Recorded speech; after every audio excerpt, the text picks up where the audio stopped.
Well, hello, everybody, and welcome to the show today. It is Comics News Today for the 7th of March. Damn, this year is passing along. Hopefully, it'll go much quicker and we can get 10 years from now and I won't be any older and things will be more sensical. But, hopeful, wishful thinking there. Nevertheless, I'm going to go over here and I'm going to share and like this. I hope you guys do the same. We do appreciate that. It certainly helps us out a little bit, letting people know to come over and join us. It's always fun. But let me go ahead and do that. And whilst I am doing that, hello, Rabbit. How are you, dude? I am all good. Thank you very much. It's good. How A little are drunk. well, that's all right. How are the British doing? We're doing fine, to be honest with you. Petrol's gone up a bit, but not as much as it seems to have gone in your country. In America, I know about Japan, but It's gone up other a than little bit in that, Japan, but not so great. yeah. Yeah. Well, it's just general. Yeah, everything's normal, fine. Yeah. Nothing out of the ordinary going on, to be honest with you. Sure. Pretty much as it was before all the shit happened. Well, it's with the oil prices and stuff. That's more speculation that's causing that pump, right? Yeah. And of course, because there has been no sanctions put in place at all, and of course, another thing is, if you think for a minute any of these countries are going to actually stop taking Russian oil, especially seeing as they're just going to pass that through Azerbaijan and sell it through Turkey, anyway, you won't know you're buying Russian oil. I mean, that's what's going to happen, right? So whatever. The funny thing is, if you're interested in this, I don't want to stick on that what's going on today, but if you're interested in it, No. go look at an oil pipeline map of Eurasia. What you'll see is are the Russians, the Turks, and the Middle Easterners and stuff have the entire eastern side of Eurasia completely piped out all the way over to China, and in Europe has two lines. Two. So anyway, hey Thundera, what's up, dude? Nothing much. Nothing much. How is Chester doing? How is he today? I'm not great. Not great. I don't know. I have a slip disc from like 20 years ago, and usually it's fine. But occasionally it just kind of acts up and gives me hell for a couple of days, and it's giving me hell. So what do you want? That's Eh? next Oh, man. After that stressful week of business and now a slip disc.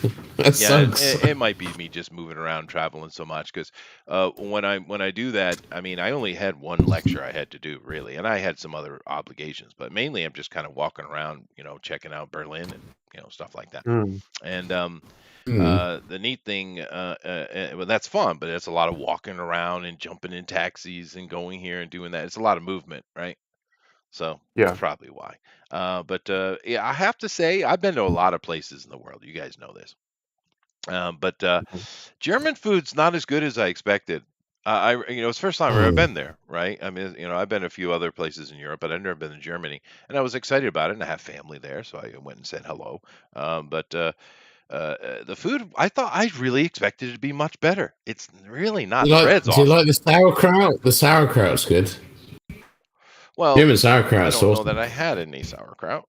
I Oh, don't think well I then. did. No. But the bread was pretty good when I had it. But I would just stroganoffs and strudels and all that kind of stuff. The image Well, that you have. sausage, right?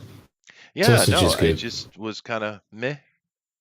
It wasn't bad. Well, I mean, thing is, though, Japanese food is so much better than almost all food Maybe in my that's mind. the problem. Yeah. And the beer was No, very dude, I can't believe you so-so. didn't have sauerkraut, dude. I just didn't. I don't recall it being as a side on any dish I had. It's good.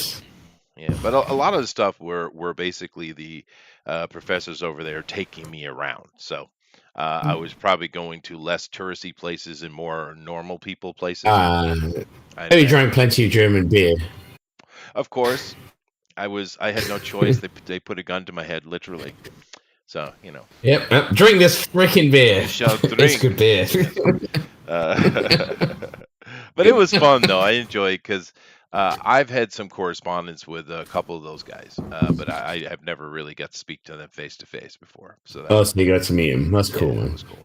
And they're nice guys, and we're just a bunch of dumb, historian professors. What the hell, it's not that serious, right? So, but I had fun. But I guess I'm paying for it. But because Yeah, today's not as bad as yesterday, but damn, dude. Oh, But man, there's that's my a sign answer, of old Thundero. age. Yeah, I guess It's so. no good. Yeah, No good at all. not good at No, all. I'm fine. I got to workout today. I think I might have pulled my pec a bit, but I'll be all right. You pulled your Uh, pecker a bit. I My- what? That's what I heard as Yeah, well. that's what my pec, as in pectoralis major muscle. Oh, Um, How the hell did you do that, man? What were you lifting? I was say, doing let your wife do that. chest. I mean, I was doing chest flies, and I think I just went too hard. Fair. That's fair. But otherwise, yeah, no real complaints. I like watching people melt down on the internet about nonsense things like this Yes. Batman movie still, or the hysteria Anything. around Ukraine and things. It's good to watch. I Before I appreciate hopped in it. here, I was watching Eric July and a guy I used to follow called The Amazing Lucas have a debate over somebody else's review that I don't think either of them ever watched. So yeah, well, yeah. that was very interesting. Yeah, that happens a lot. Yeah, people, that's the problem with free speech. I mean, obviously, I'm a big proponent of it, and everybody should be. Let people say what they want. But the problem is, you really don't get an opinion free. You kind of have to earn it in reality. Yeah. But no one understands that. We get people just giving opinions left and right when they have no substantiation whatsoever. So.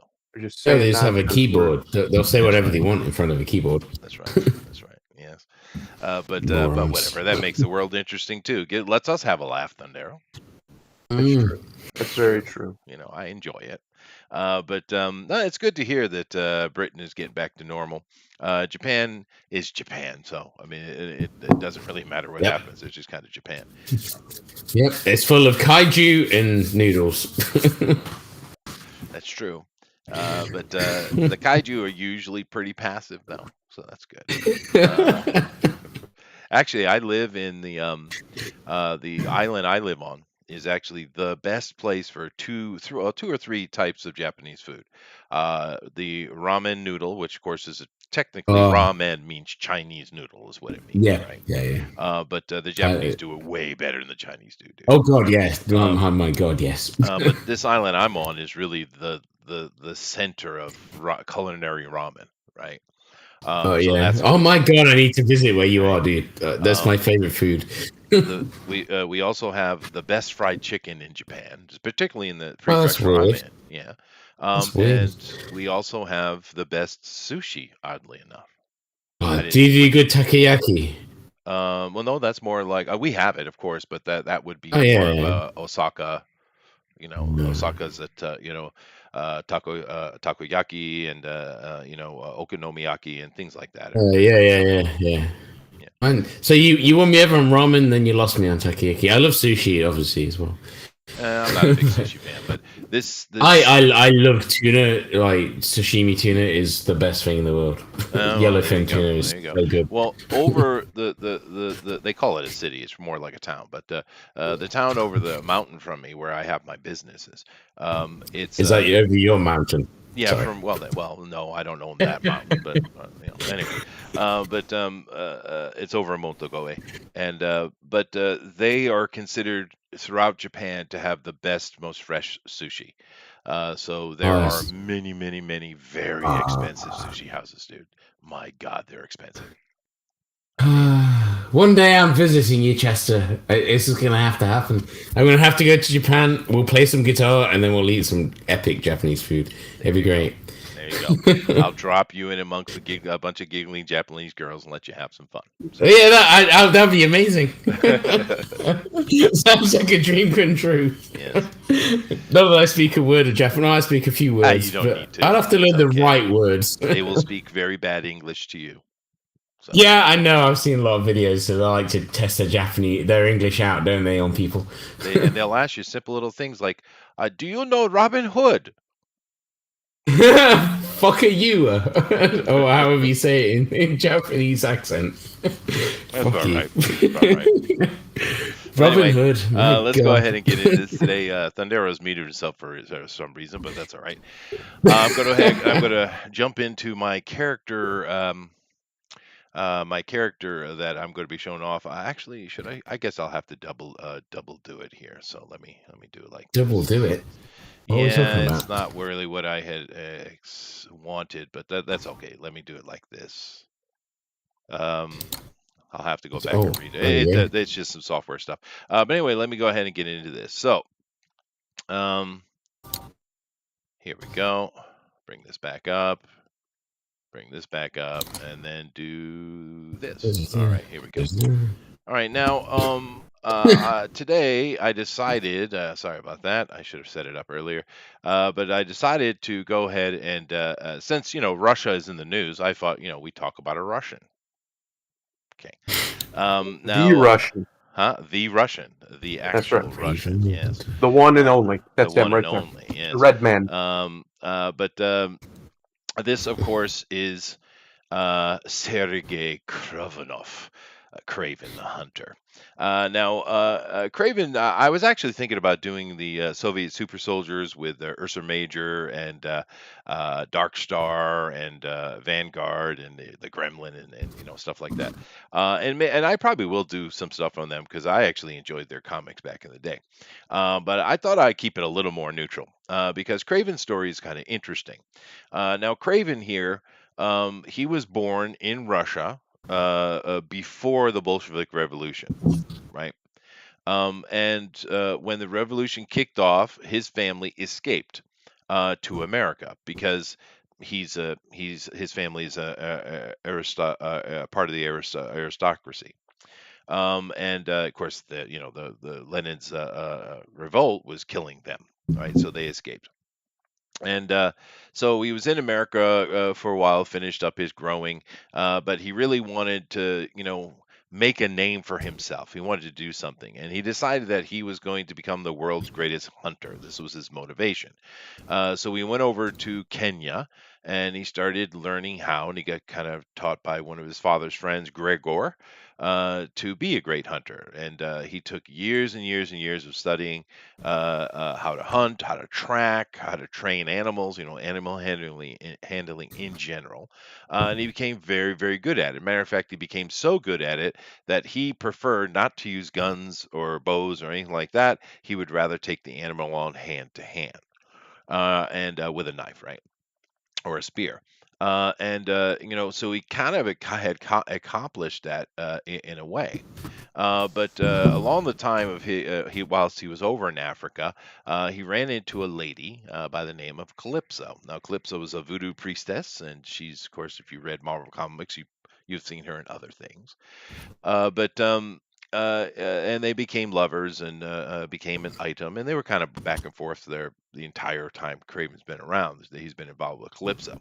But what Calypso did was she created this kind of uh, tincture, this potion that she would give to Craven, and what this did is it made Craven, it gave him the spirit of the lion. Basically, he was stronger, faster.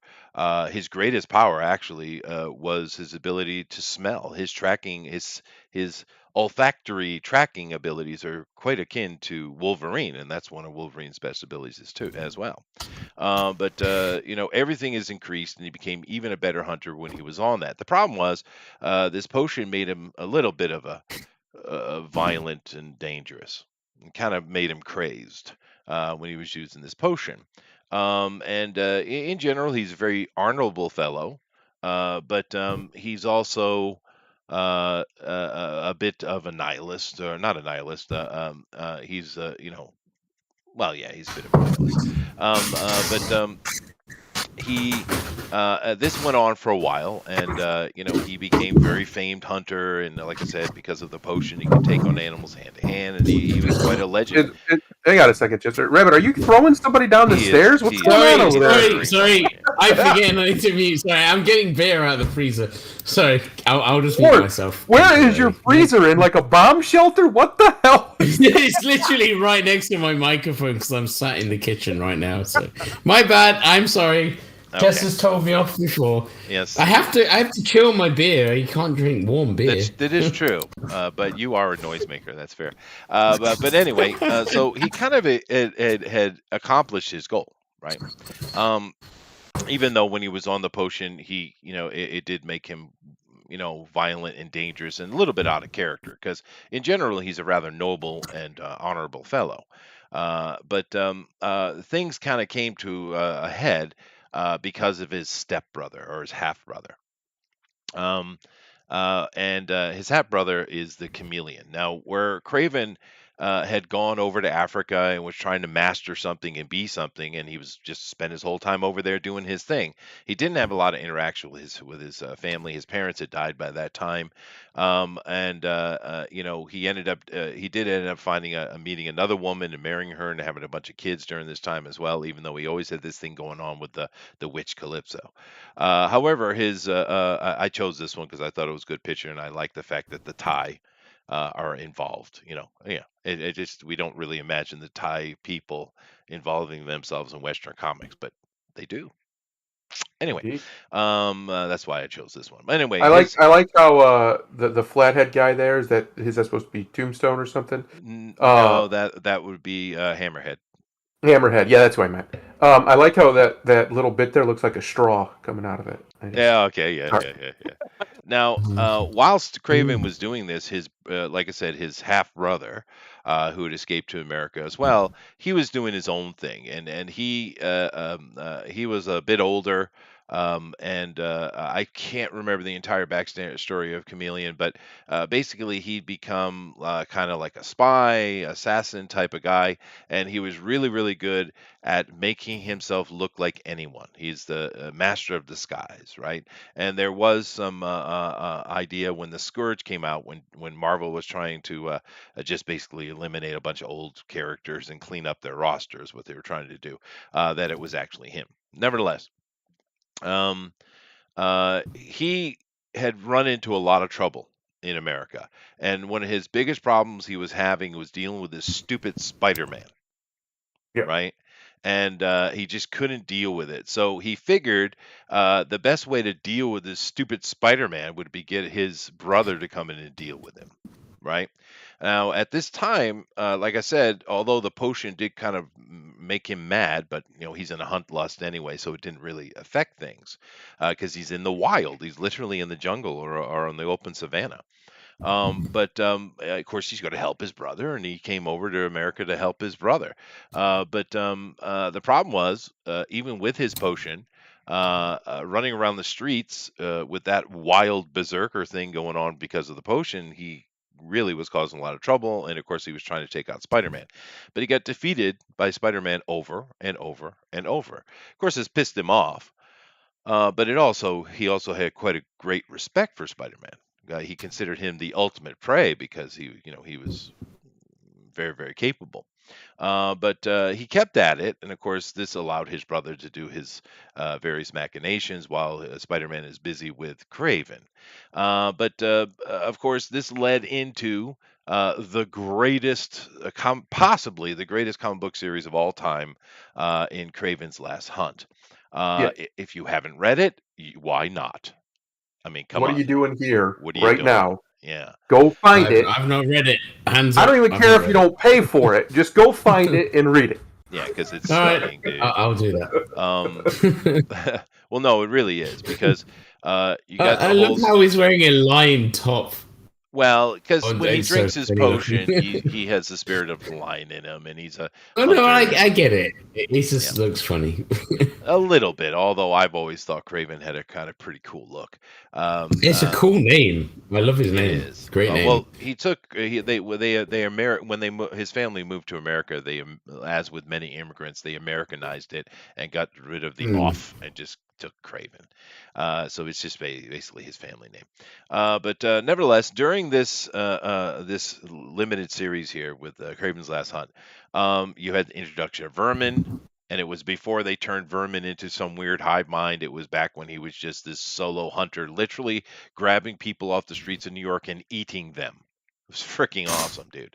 But he ended up defeating Spider-Man finally. He beat Spider-Man and he buried him alive because I guess he was really pissed. I didn't eat him. No, he didn't. But Spider-Man, of course, ended up surviving it. But he actually took Spider-Man's costume when he buried him, This is a symbiote costume, keep in mind.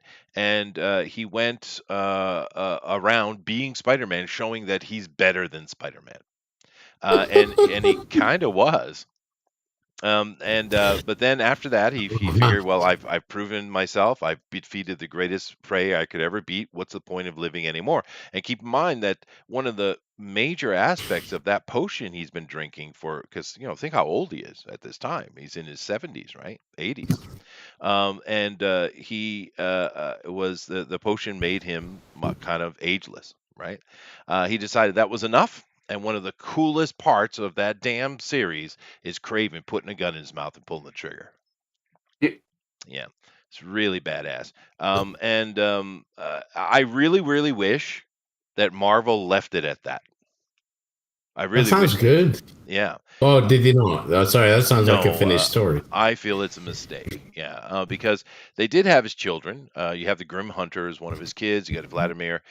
So they continue doing stuff with his kids. And cool. Okay. So you got a new guy as Kraven. It's one of his children. You have this other things going on with his family, and they've always done that. And that's fine. Go ahead, do that. Right. But unfortunately, they did decide to bring him back. Although they did it in a kind of cool way, because when they did resurrect Kraven, they did it with Calypso again, and they did it with wanting the blood of Spider-Man to resurrect him. And things got all screwed up, and you can go read the Kraven comic books if you'd like. But basically, he did get resurrected. But it was the curse, because we're talking about magic here, so it's not really doesn't really follow the rules of physics, right?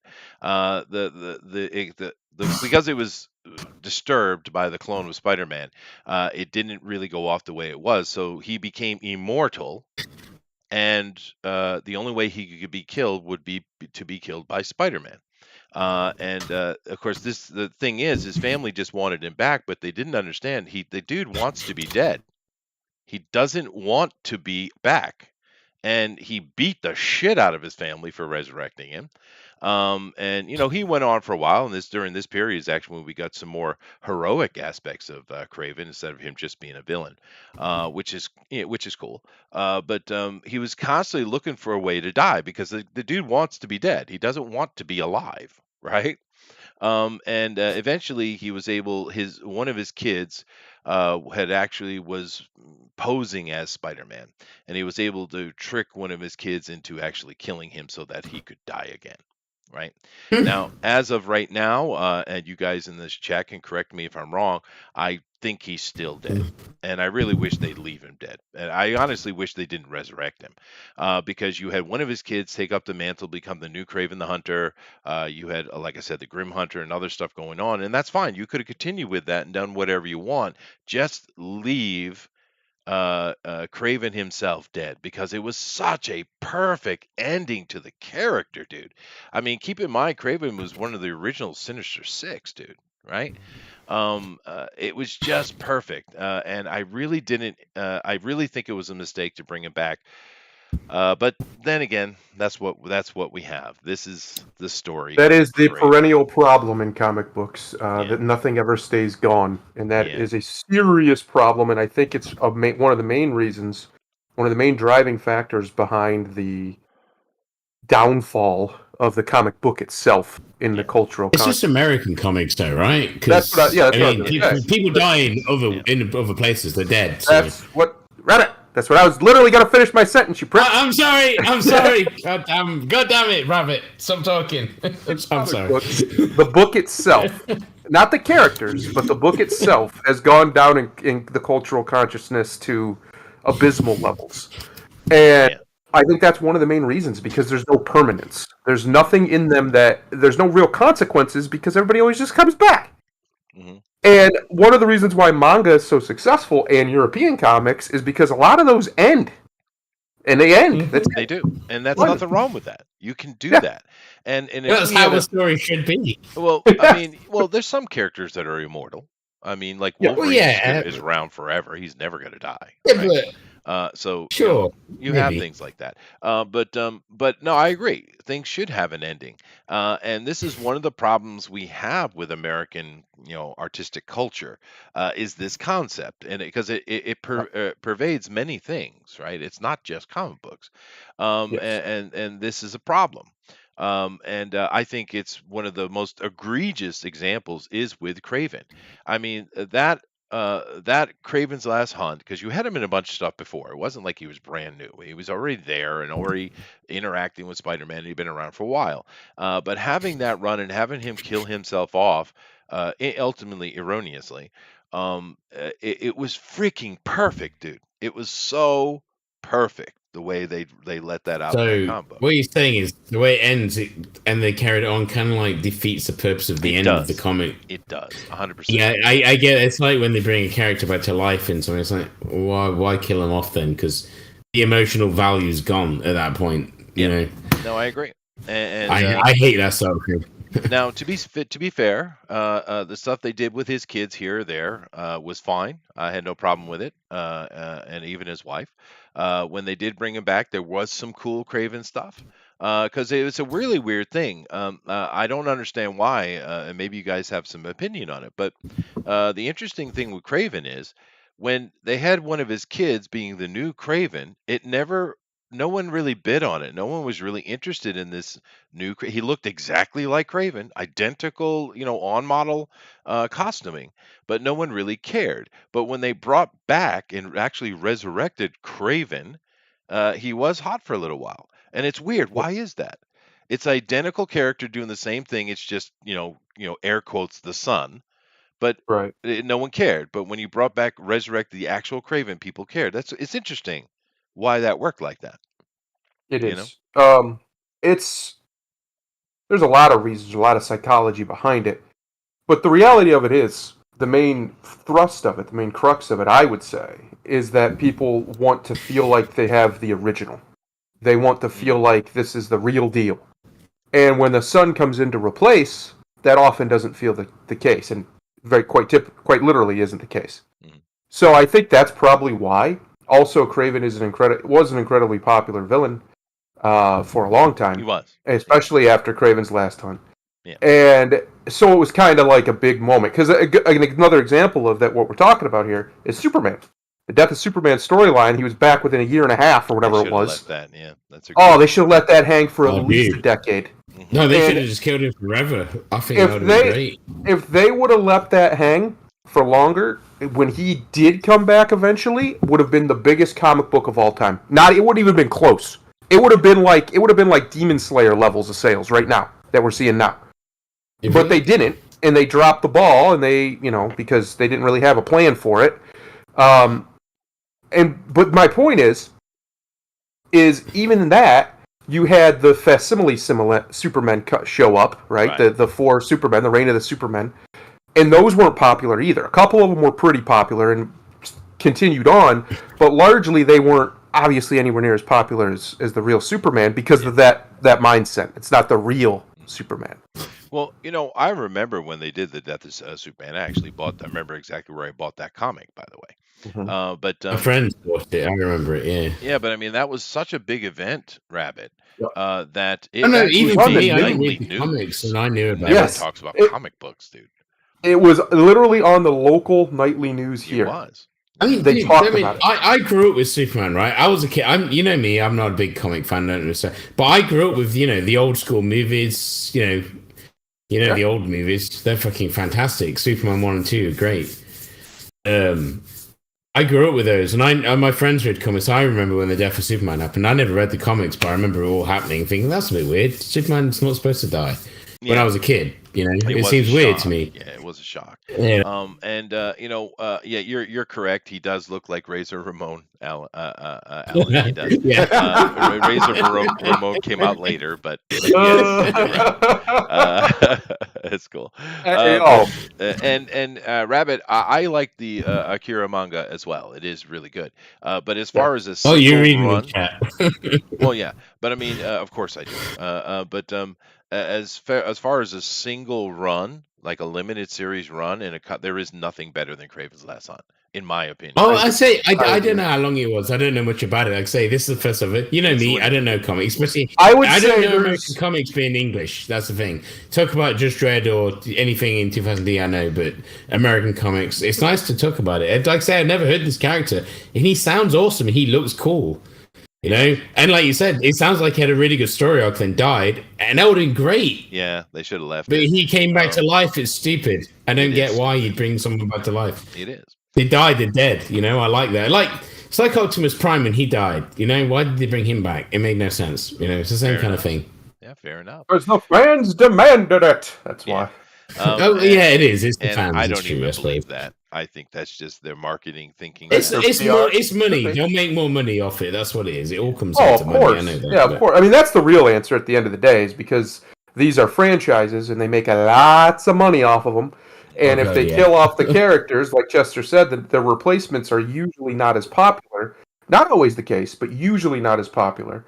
And it's harder to make the money that they want. They want to make the same amount of money at minimum. Well, right? I mean, and you think Resurrection's a good selling point? I'm assuming because a lot of I'm sure it Christians sells comics. follow the thing with the whole resurrection of a character. Yeah, It's kind of I'm like how we assuming- complain about there's way too many events. Well, the reason there's so many damn events is because they sell. People quit buying them. They quit doing them. yeah, but So they should. I mean, they did a lot of crossovers, didn't they? So Yeah. So didn't they do a bunch of zombie stuff when that was popular as well? Like zombie DC, zombie. Thing, dude. I hate zombie stuff myself. I love the original stuff, but it got too saturated and everything was zombie. It's like, why? I don't get it. It's not that fun. Alan, that is freaking genius. The Hull Comics, of course. He's going to make Elmer's Last Hunt. Dude. Oh, do it. Get Do on it. that shit. I want to see it. That'd be I want awesome. to see that, dude. That would be awesome. That would be good. But That would anyway, be good. I would say I agree with you about Kraven, about Kraven's Last Hunt being the pinnacle of American comic books, period. I do think there's some that are in that conversation, but I don't think there's ever been one that's better as a narrative from beginning to end than that one. Yeah, I agree with you. Yeah. There are comic book characters I like better. I mean, et cetera, et cetera. But as far as just pure, perfect comic book writing and art too, the art is amazing from beginning to end. It's just it's a really masterpiece. good. And the reason I chose Kraven particularly, of course, I'm making an homage to what's going on in Europe. But he's an interesting thing because keep in mind that comic books, Marvel especially, was all about the evil Russians, Soviets, right? Oh yeah. And he is the only villainous Russian because he's Russian, right? He's the only villainous Russian that is not villainous because he's Russian. That's right. Okay. Wait, you're telling me Omega Red is a bad guy because he's Russian? Yes. No. What's his face? An X-Men. He's a hero though. Piotr. There's good ones. There's good ones too. Black Widow, of course, from the Red Room stuff. Black Widow. But there's as good far ones as too. The villains, there are many. I've met Russian people that are cool as well. So have I. In real life, real people. It's just the government that's a fucking bag of shit. It always has been, I guess. Although I have to say, I have met many Russians in my life, and they're fun people, as fun as anyone else. They are very defensive, though. They really are. Whereas. Because like with being an American, Americans can be, because every culture has their arrogance, right? Everybody does. It's just tribalism. But American arrogance is like an ignorant type of arrogance. They just don't know better. They're literally uninformed. It's sad but true. Russians are very defensive about Russia. They feel like they're always under attack, which of course they are. Let's be realistic, they are constantly under attack, but they are extremely defensive in that regard. So that would be the only negative in my experiences. But that's fair. But I've advocated on here many times, and I think Chester would agree with me. I would do many things I would even go and give them money for a good Kraven's Last Hunt film. Oh my God, dude! Imagine setting that up proper, though. Imagine set setting it up, that up proper. And then you go from Last Hunt right into Venom, and you just it's money. It's $1 billion easy if they do it well. Is Okay, so I like the idea, and I think it's great. After looking at the character we told me about, but is it as popular as everything? Because I'm not sure, because I don't know American comics, right? Because I'd never heard of Iron Man really until the movies came out. No, it's a legendary So run. it's Yeah, it is. Craven. It's- Is Craven it's massive Spider-Man. in America? Yeah. It's Okay. Spider-Man. So yeah. Okay. yeah. So they should do it then. Well, Because I've never they heard should. of it today. So Well, you got to think of it like this. You know, during the story, you had several players that were going on.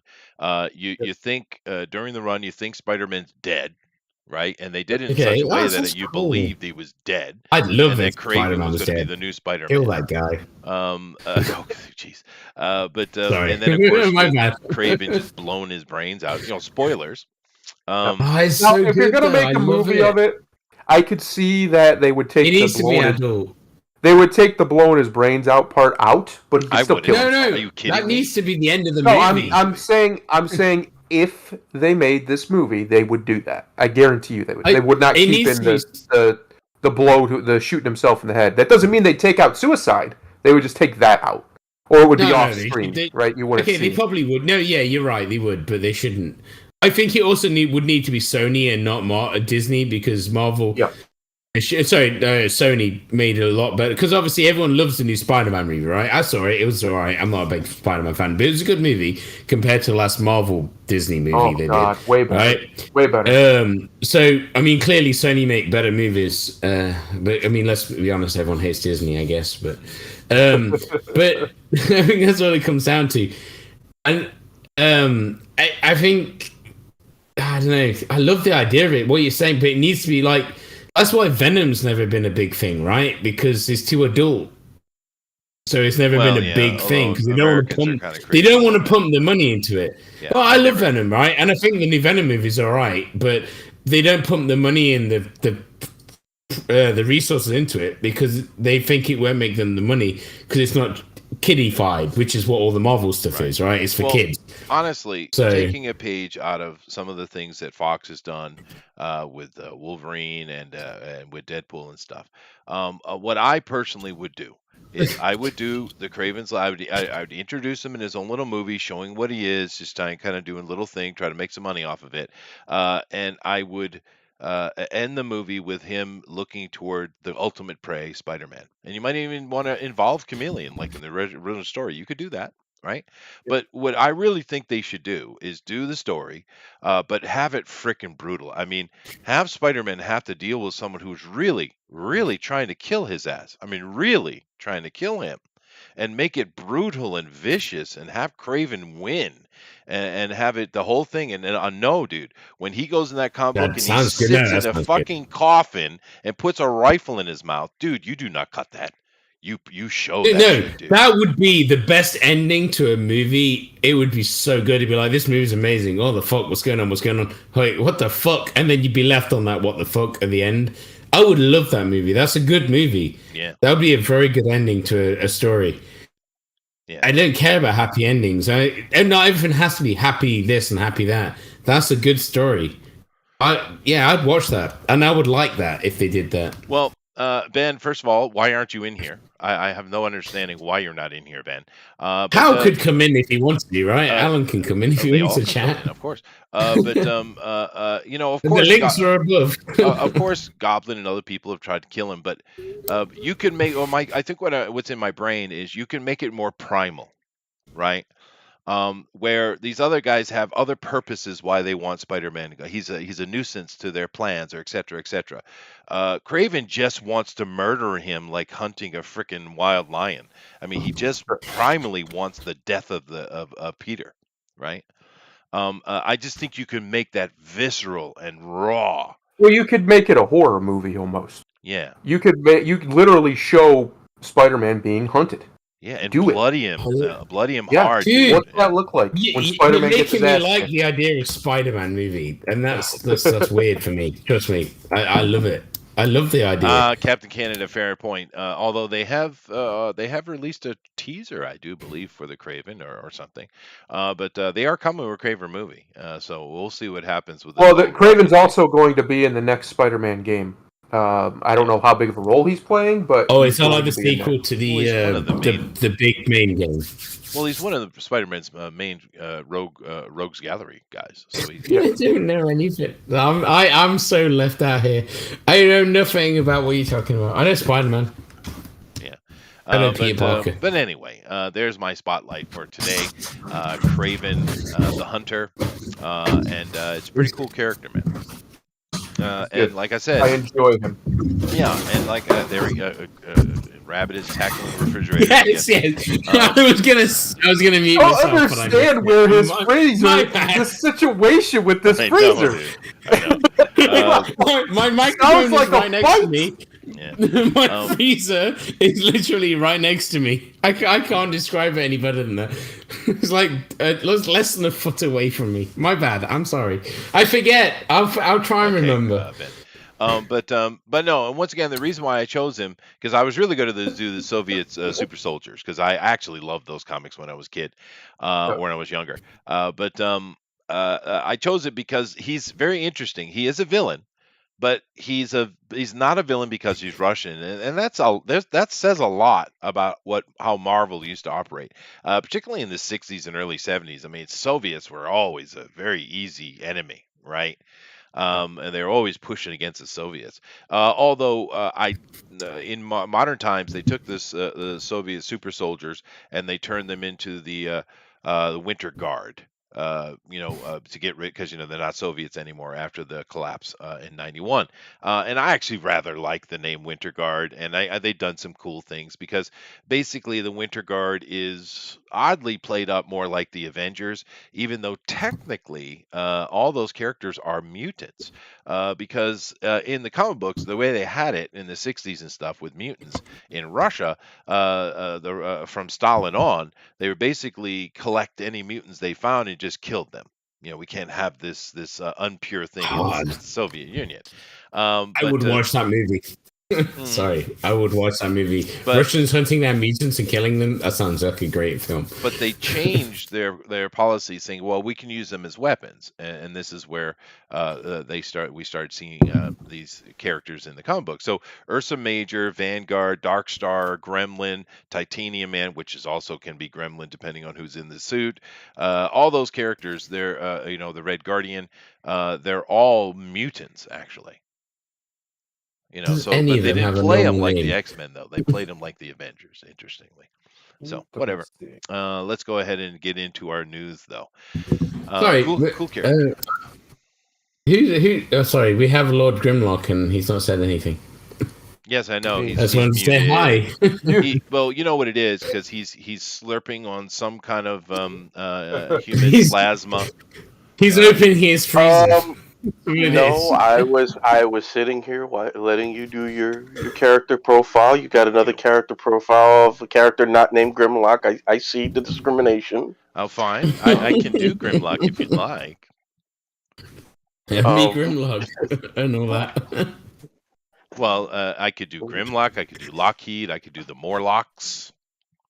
And I will say because you mentioned it earlier. Prime was one of the overwhelming fan requests for him being resurrected, even though I will say this as a Transformers fan, nobody has died more and has had more meaningless deaths than Optimus Prime. It's basically it's the epitome of, to me, lazy writing. It's like whenever they write themselves into a corner with Transformers, and it apparently happens often. Well, what do we do? Well, fuck, we'll kill Optimus again. Yeah, there you go. Gotta have it. Well, what they should do is bring Ironhide back. That's all we need. Ooh, there you go. But never have killed Ironhide. Some of the longest lasting deaths we've had in comic books were actually Johnny Storm and Jean Grey. And Jean Grey was gone. I know who Jean Grey is. Yeah. Well, the Phoenix, right? Yeah. But the problem with that is she was dead for so long because her kids were kind of running around doing stuff. And we didn't really need Jean Grey. She had her kids. Dead, and she died so epically, and it was that was another good comic book. But when they brought her back under the auspices of The Message, right? Yeah. And she was a nasty little bitch, and she's so nasty that she made Bobby Drake gay. I mean, literally What psychically it forced is. him to be gay. And I don't it's know what weird. it is with Chester, but every time he says "bitch," I just laugh. It's the way it's the venom on the end of that word when he uses it. Well, dude, she is, and it's so antithetical to the actual character. If you go back and read, I grew up with comic books, man. Jean Grey was this sweet, too nice of a girl. She was too Yeah. nice to really do what she needed to do. It was part of her character. It was one of her weaknesses, actually, right? Because she was so nice, and they brought it back, and she's a nasty thing, dude. What the hell? Well, add that to another feather in the cap of when Brian Michael Bendis, because when he brought them back with the whole Children of the Atom Yeah. nonsense. That's when, because she wasn't like that when she first came back. When Nope. because I mean, she's another one who thinks she's died 5 times. Yeah, but that first death lasted for decades, dude. Yes, because Claremont wanted it permanent, Yeah. and then they decided. And I will say, in his fairness, it was not him; it was above him that said, "Bring her back." How long was Barry Allen gone? Almost 20 years, right? Yeah. Very well. Yeah, but that's Well, a that's little not different because you are dealing with time travelers, and when you deal with Flash, Yeah. it's a little Oh, different. I'll tell you right now, I absolutely can't stand the modern Flash. Ever since Barry Allen's death, in fact, I don't like modern Flash. He's way You're too not a Do you powerful. like the Wally fan, animated? huh? All right. Oh, I Do you hate like the Wally. animated? Do you not like the animated version? And No. the animated movies. Flash That's- is some of way those are too quite good. ridiculously powerful. They had to make up nonsense things so his power even remotely made any kind of sense. It's You don't like the speed. You don't like the Speed Force being the answer to everything in the Flash Oh universe? my I mean, God, I'm it's- not a fan of the Flash. I hate the Flash. I think he's a shit character. I But, like the Flash. I don't like modern I Flash. don't. Free I like Crisis his. Flash I like was his great. stupidity. I like the childness of him. I think that's funny. Like speeding around, eating loads, and being funny. That's great.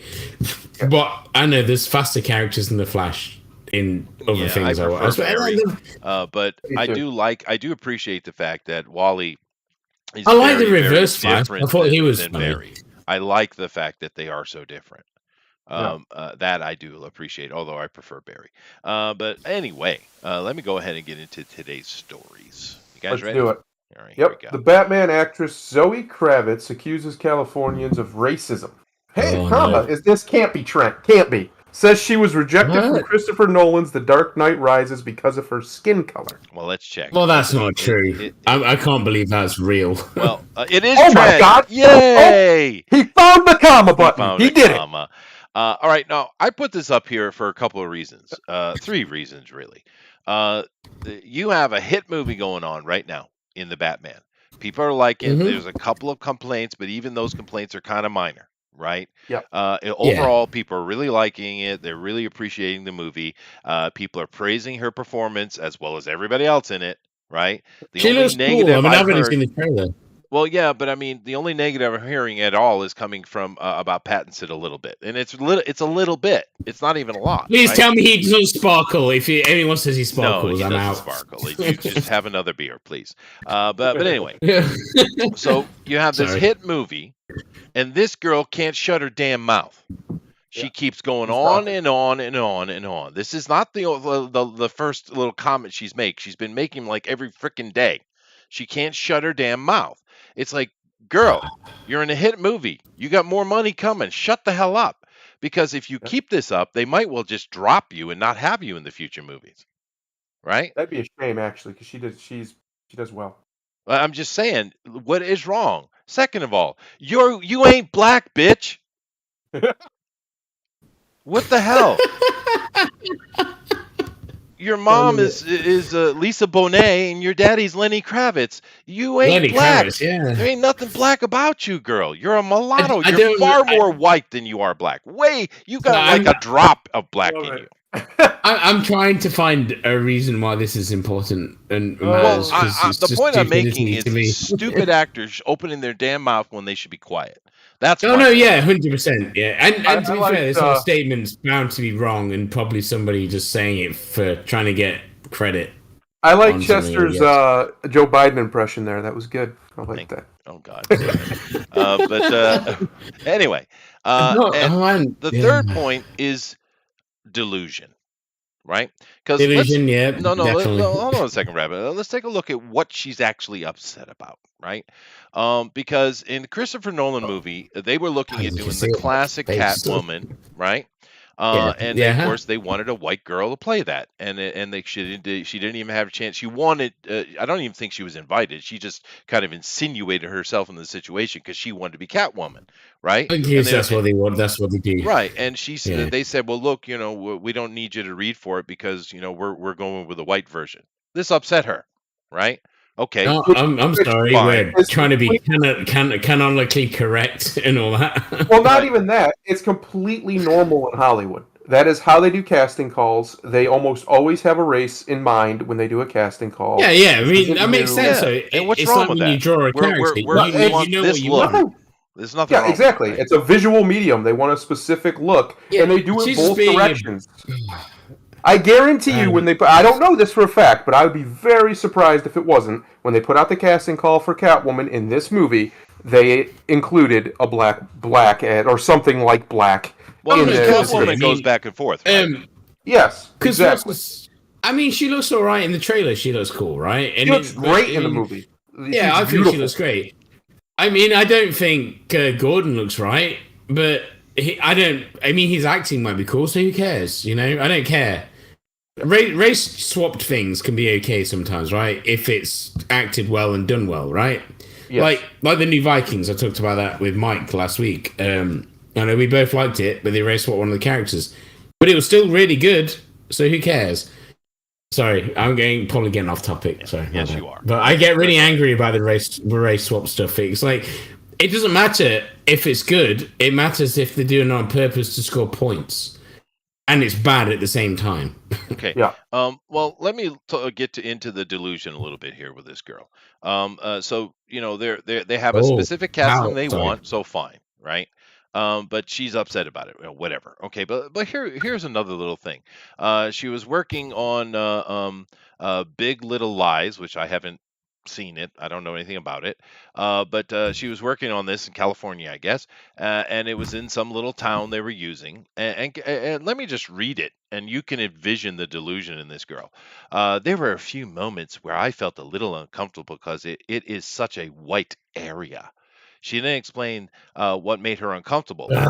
Just weird racist people in bars and things like that. So basically, white people sitting around being white was uncomfortable. So just sitting around drinking a beer. Yeah, just white people existing. It makes me angry. Makes Hal them said racist. In the thing. So Hal says she says white privilege in the film. Apparently, of course, that is literally the worst. I've not seen the film, but that makes me already go, do I want to watch it? I do because it's literally the worst scene.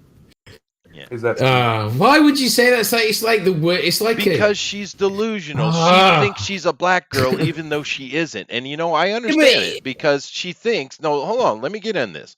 A lot of these mulattoes, they think they can't get accepted in the white society, which is complete bullshit.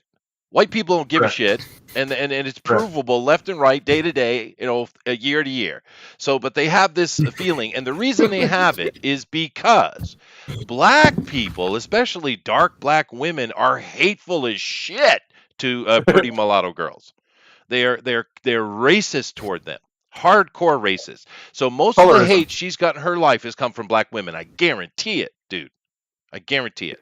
And then they project this onto other people that have done nothing to her. Because I guarantee you, little Miss Kravitz, no one looks at you and sees a black woman. Nobody. What people see is a Latin. Yeah, pretty much, yeah. I just see to be fair, we might have looked at her and gone, she's all right looking. And now we have to look at your race because you keep going on about race. Because no one ever really cared about race when we were younger. 10 years ago, no one gave a shit. Now it's all about, I'm black, I'm Latino, I'm white. True. No one cared. No one gives a shit. It pisses me off. And you can see her racism because she's sitting there and she doesn't like the fact that there's just too many white people around her. That's the problem. and the white people that's are exuding racism because they exist. Bullshit problem. It is stupid, Roger. And she's a stupid girl, and every day she's making stupid ass comments. And it's like, shut the hell up. You're in a hot movie, man. Just take the win. For fuck's Oh, sake. take all that fucking money. I mean, millions, right? Oh my god. Well, What she's is wrong with already these fucking- a millionaire. I hate So- Hollywood actors. Like, you see it over and over again. It's like you just want to fucking punch him in the face. I wish I could. As the resident Sometimes. mulatto. Oh, yes, Mr. Mulatto. I Go mean, ahead. yes, Mr. Mulatto. Mr. Half-breed to you, sir. Thank you. Yeah. I'm a proper. My kids are mulatto too, you know. I mean, part of it is this is the most attention Zoe Kravitz has gotten in her life for something she's actually done That's other true. than be Lenny Kravitz's daughter, Yeah. and that's true. part of it. That's Yeah, one part. that's true. When people who are not used to attention, especially specific kinds of attention, they don't know what the fuck to do. That's number one. Number two, she's completely delusional about the Dark Knight Rises part because, for one, they had, like you said, most of the time in Hollywood, they have people in mind. Yeah. Like, for example, I recently watched Batman Returns, and I was getting into it and some of the stuff about it, so I went reading on it. Danny DeVito was like their fifth choice for the Penguin. Oh, what? He was the fifth choice. I did not know. They actually had I think Bob Hoskins was one. John Oh, he'd have been Candy, good. strangely enough, was another one. Oh my god, can you imagine that? That would have been awesome. I would love to see I John did Candy as a penguin. Sorry, I just Yeah, love like- the idea. People forget Michelle Pfeiffer wasn't even the first choice for Catwoman. It was the woman that they originally casted got pregnant, and then they had to go back. Yep. And to woo Michelle, they actually had to give her, I think, as much as Keaton was getting to get her on board because they had turned her down the first time to give it to some other woman. It's funny. Yeah, Yeah, so- I didn't know that, man. Yeah, actually, when I read that and you look at who they had like and ideas for the castings, it's like, wow, didn't know that. I thought, that's who they wanted.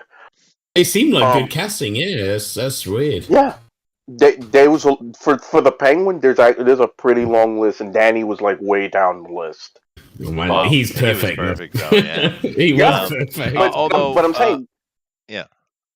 So for her to be sitting there crying about this, especially with the Dark Knight Rises movie, was supposed to be a movie that was set almost 8 years in the future of the Dark Knight movie. This is supposed to be a significantly older casting. Yeah. So no, she would have been, even if they had considered her, she probably would have been too young for the role then.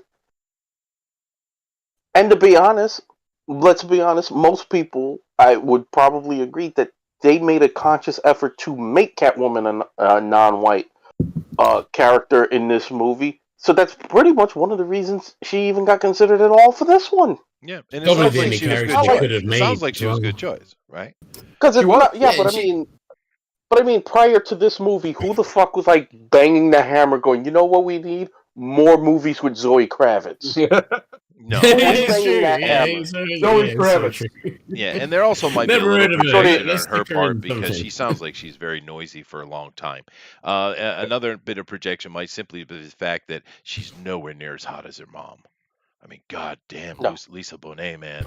Yeah, young Lisa Bonet. Yeah. yeah. I love Yeah, it. that's what you gotta say. She Yeah. can be as crazy as she wants to be. Yeah. To be fair, she's probably shouting up because she's like, "But my parents are so much better than me." Well, But, I mean, her dad's prettier than her. She is. That's scary. Oh, I mean, I've heard of both of them. Well, never heard of her. The man has aged like a fine wine. The man still looks like he's fucking 25. I gotta Lenny, give yeah, him. Lisa hasn't. Yeah. But Lenny certainly has. But you know, whatever. Well, hell, it's just for me. It's shut the hell up.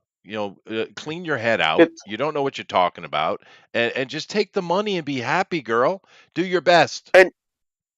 And first of all, if you're uncomfortable around certain people, Mhm. and the first thing you do to think is that they're racist, that says more about you than it does them. That's right. Correct. Oh yeah, 100%. Because if you're uncomfortable around, we all did it when we was kids. Remember back when you was in school and you was uncomfortable, the first thing you tried to do is you break the ice and talk to somebody. You saw that kid with the Wolverine action figure, and you start talking about X-Men with them, and then you get comfortable. That's how you do shit. I That's usually how. just took my dick out. Oh God. Well, I Of mean, course, you know, It I worked. mean, I I, hit the water on I the way believe out. that. you can whip it out and club her like a seal. She's That's small enough true. compared to That is you. true. That is true. It is true. It's funny. It's funny because you hear these people who make these points like she does all over the internet and whatever. Say they go, well, they had racist dog whistles, and I go, listen, sweetheart. Only dogs can hear whistles. So if you hear something and it sounds racist to you, Yeah. you're the racist. Yeah. You, Well, no, Yeah, you're the it's problem. so true. Well, clearly she is a First of racist. all, I Clearly. want to be like, what powers do you have? What if you can hear things that only dogs can hear? That means you have another power set. We need to sit down and talk. And does this power set get activated by sniffing the crotch of somebody else? Yeah, no, that's fair. Yeah, that's fair. But I don't know. She's just a stupid racist girl, and it's just shut up, man, shut up. To be fair. Anyway, She's going. I think it's her going along with the Hollywood line because, like you said, this is the most we've ever heard from her. I And, think like, she's a true believer. Actually, I think she's a true believer. I don't think it's just Here's the good news, though, Chester.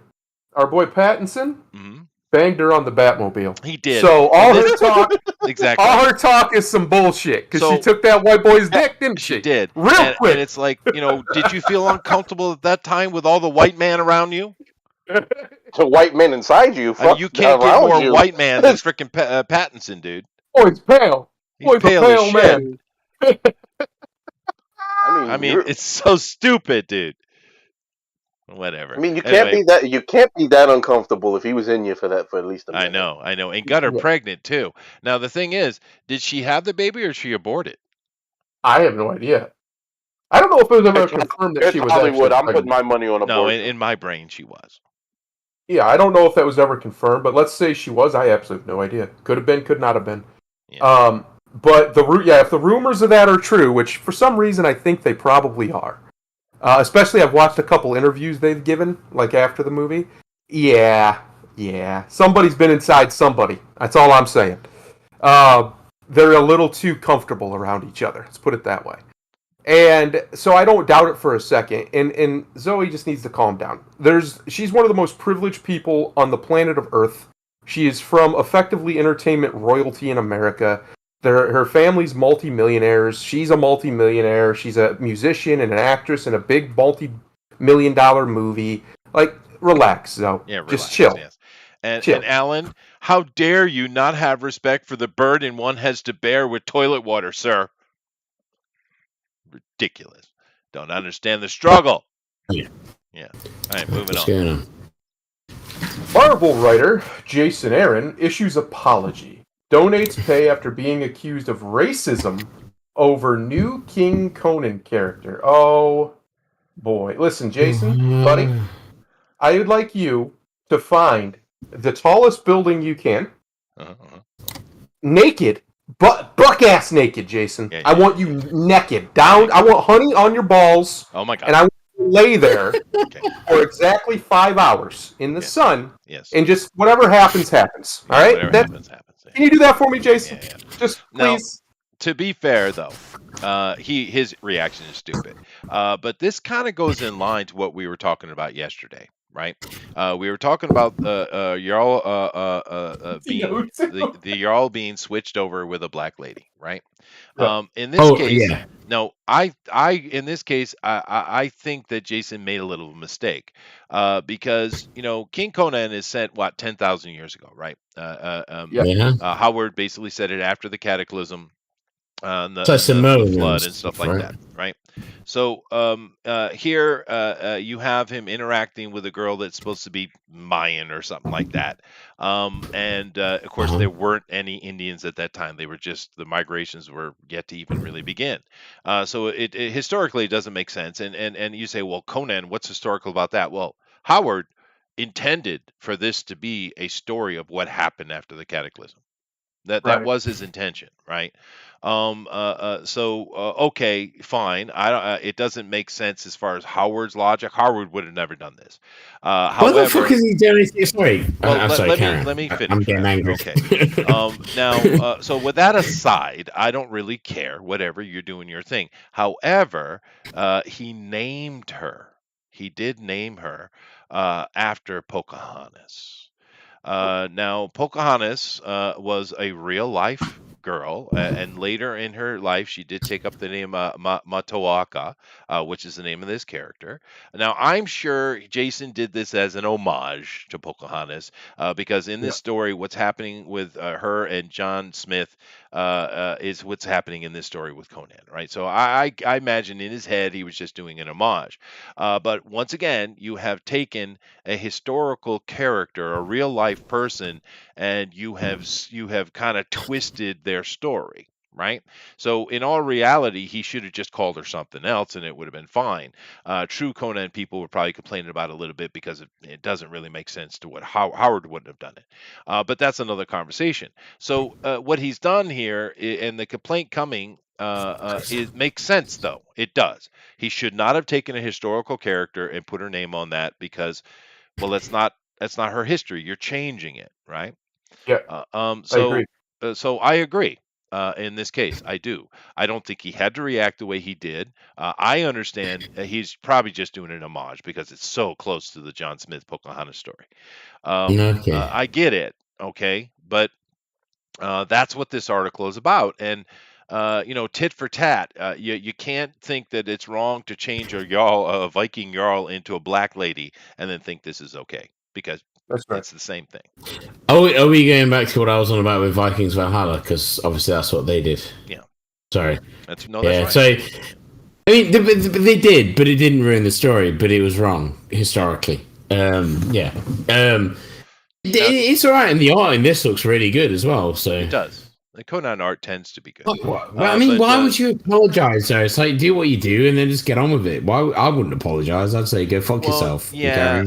And he, it's nowhere near as offensive as what the Valhalla series is doing. To be fair, but tit for tat. He shouldn't have done it. Don't do it. Don't take historical people and put them out of context. Don't do it. Leave them in their context. You're on about. In like Valhalla, I think that was just the first season, and then I don't think it'll happen again because obviously, I don't know if you've seen it. I'm not ruining it for everybody, but I think the next season will be different. So maybe. And you're right, Alan. They should have just named her Elizabeth Warren. You're right. Yeah. It's such a shame he's apologized to something so it looks so good as well. Yeah, it's dumb. It's dumb. It is dumb. He's dumb. I have no respect. Why would you? I would never apologize to any country. I am glad that they're coming to eat his soul. He deserves it. Female Thor, get out of here, you fucking cuck. It isn't going to help you anyway. I'm surprised you've not talked about Diabolical, actually. The new animated shorts. But I suppose that's for another time, maybe? Yeah. I do love the art, and she is drawn beautifully here, dude. Yeah, it's really good. The art's amazing. Absolutely amazing. Is that a piercing in the nose, though? Is that what that is? No, it's just a white paint across her face. But I mean, I like it. Conan's got some great art in it over the years. Yeah, and it does look good. And this wouldn't have offended me offhand. I'd be like, that's stupid. But because I understand what he's thinking in his head, because he's just. To be fair, though, yeah, most people wouldn't have even known about it. Well, it's just like some random person going, and then okay, and then because I wouldn't know. I wouldn't have a clue, to be honest with you, unless you said about it. Yeah, it looks really cool. I mean, who cares? Yeah. I put it up here specifically to juxtapose it to yesterday's conversation, because I didn't know that about today.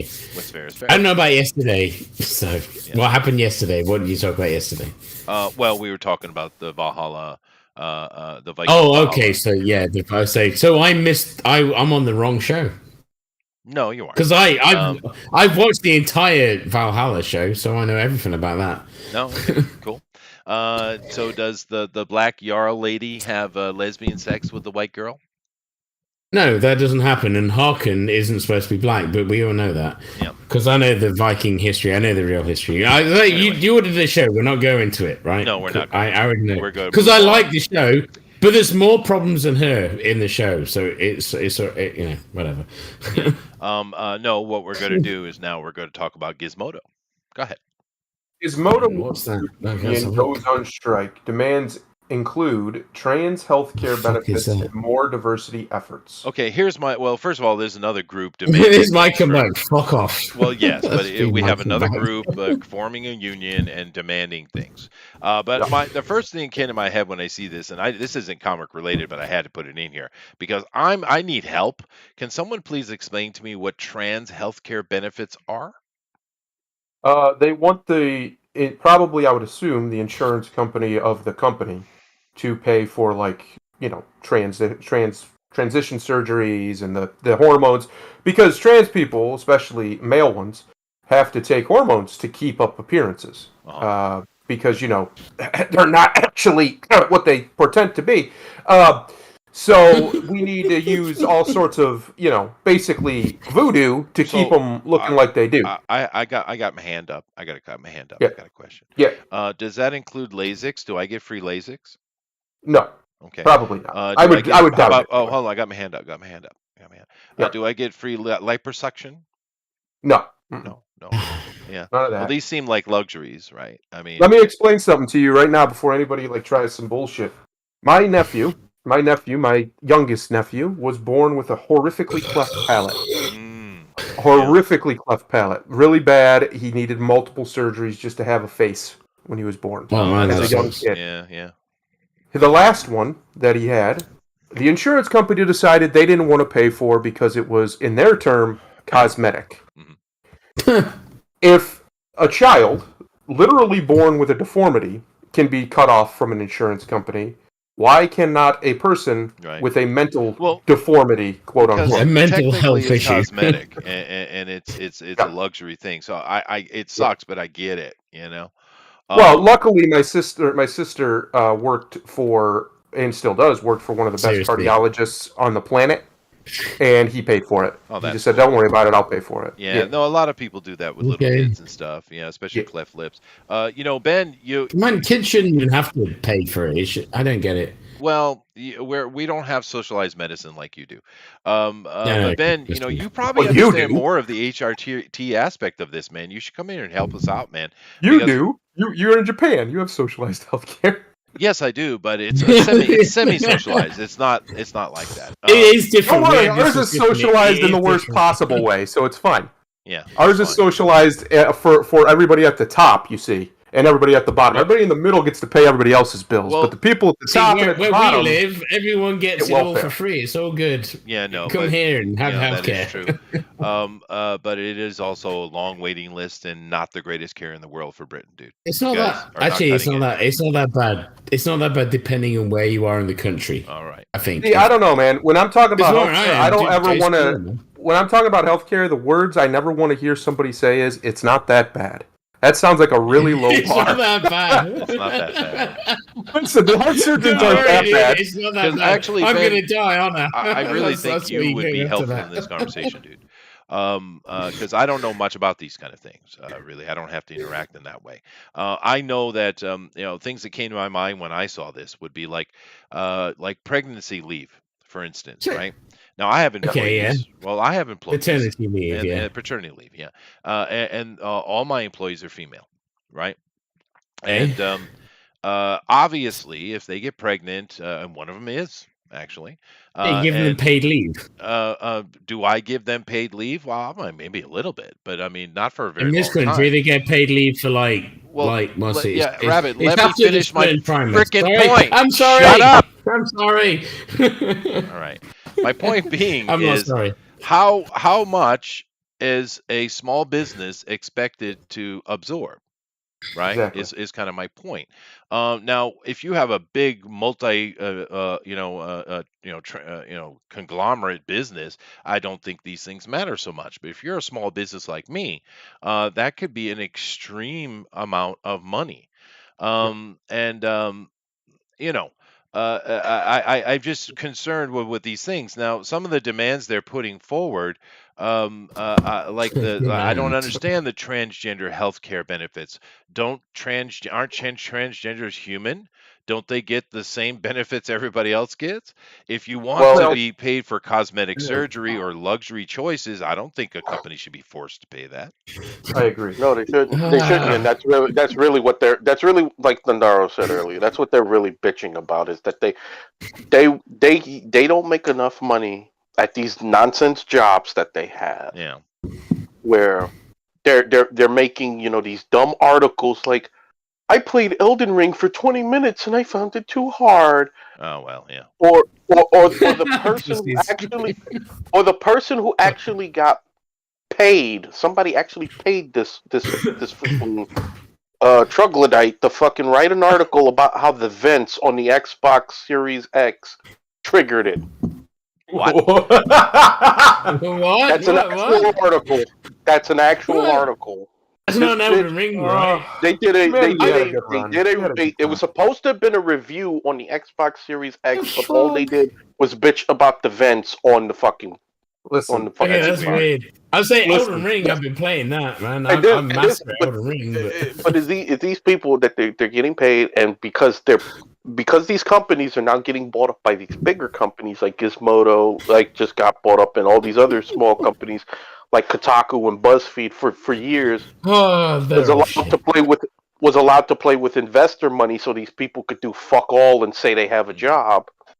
Now these companies are getting bought up by these big companies that are like, we're interested in making profit, so you guys are gonna have to work. They don't want to work, and then they want, like we said, basically luxury shit. Look, you're transgender, you get medical care. The whole point of medical care is to keep you running. You want a new pair of titties? You pay for them. Yeah, no, cosmetic stuff and luxury stuff should be, individual choice.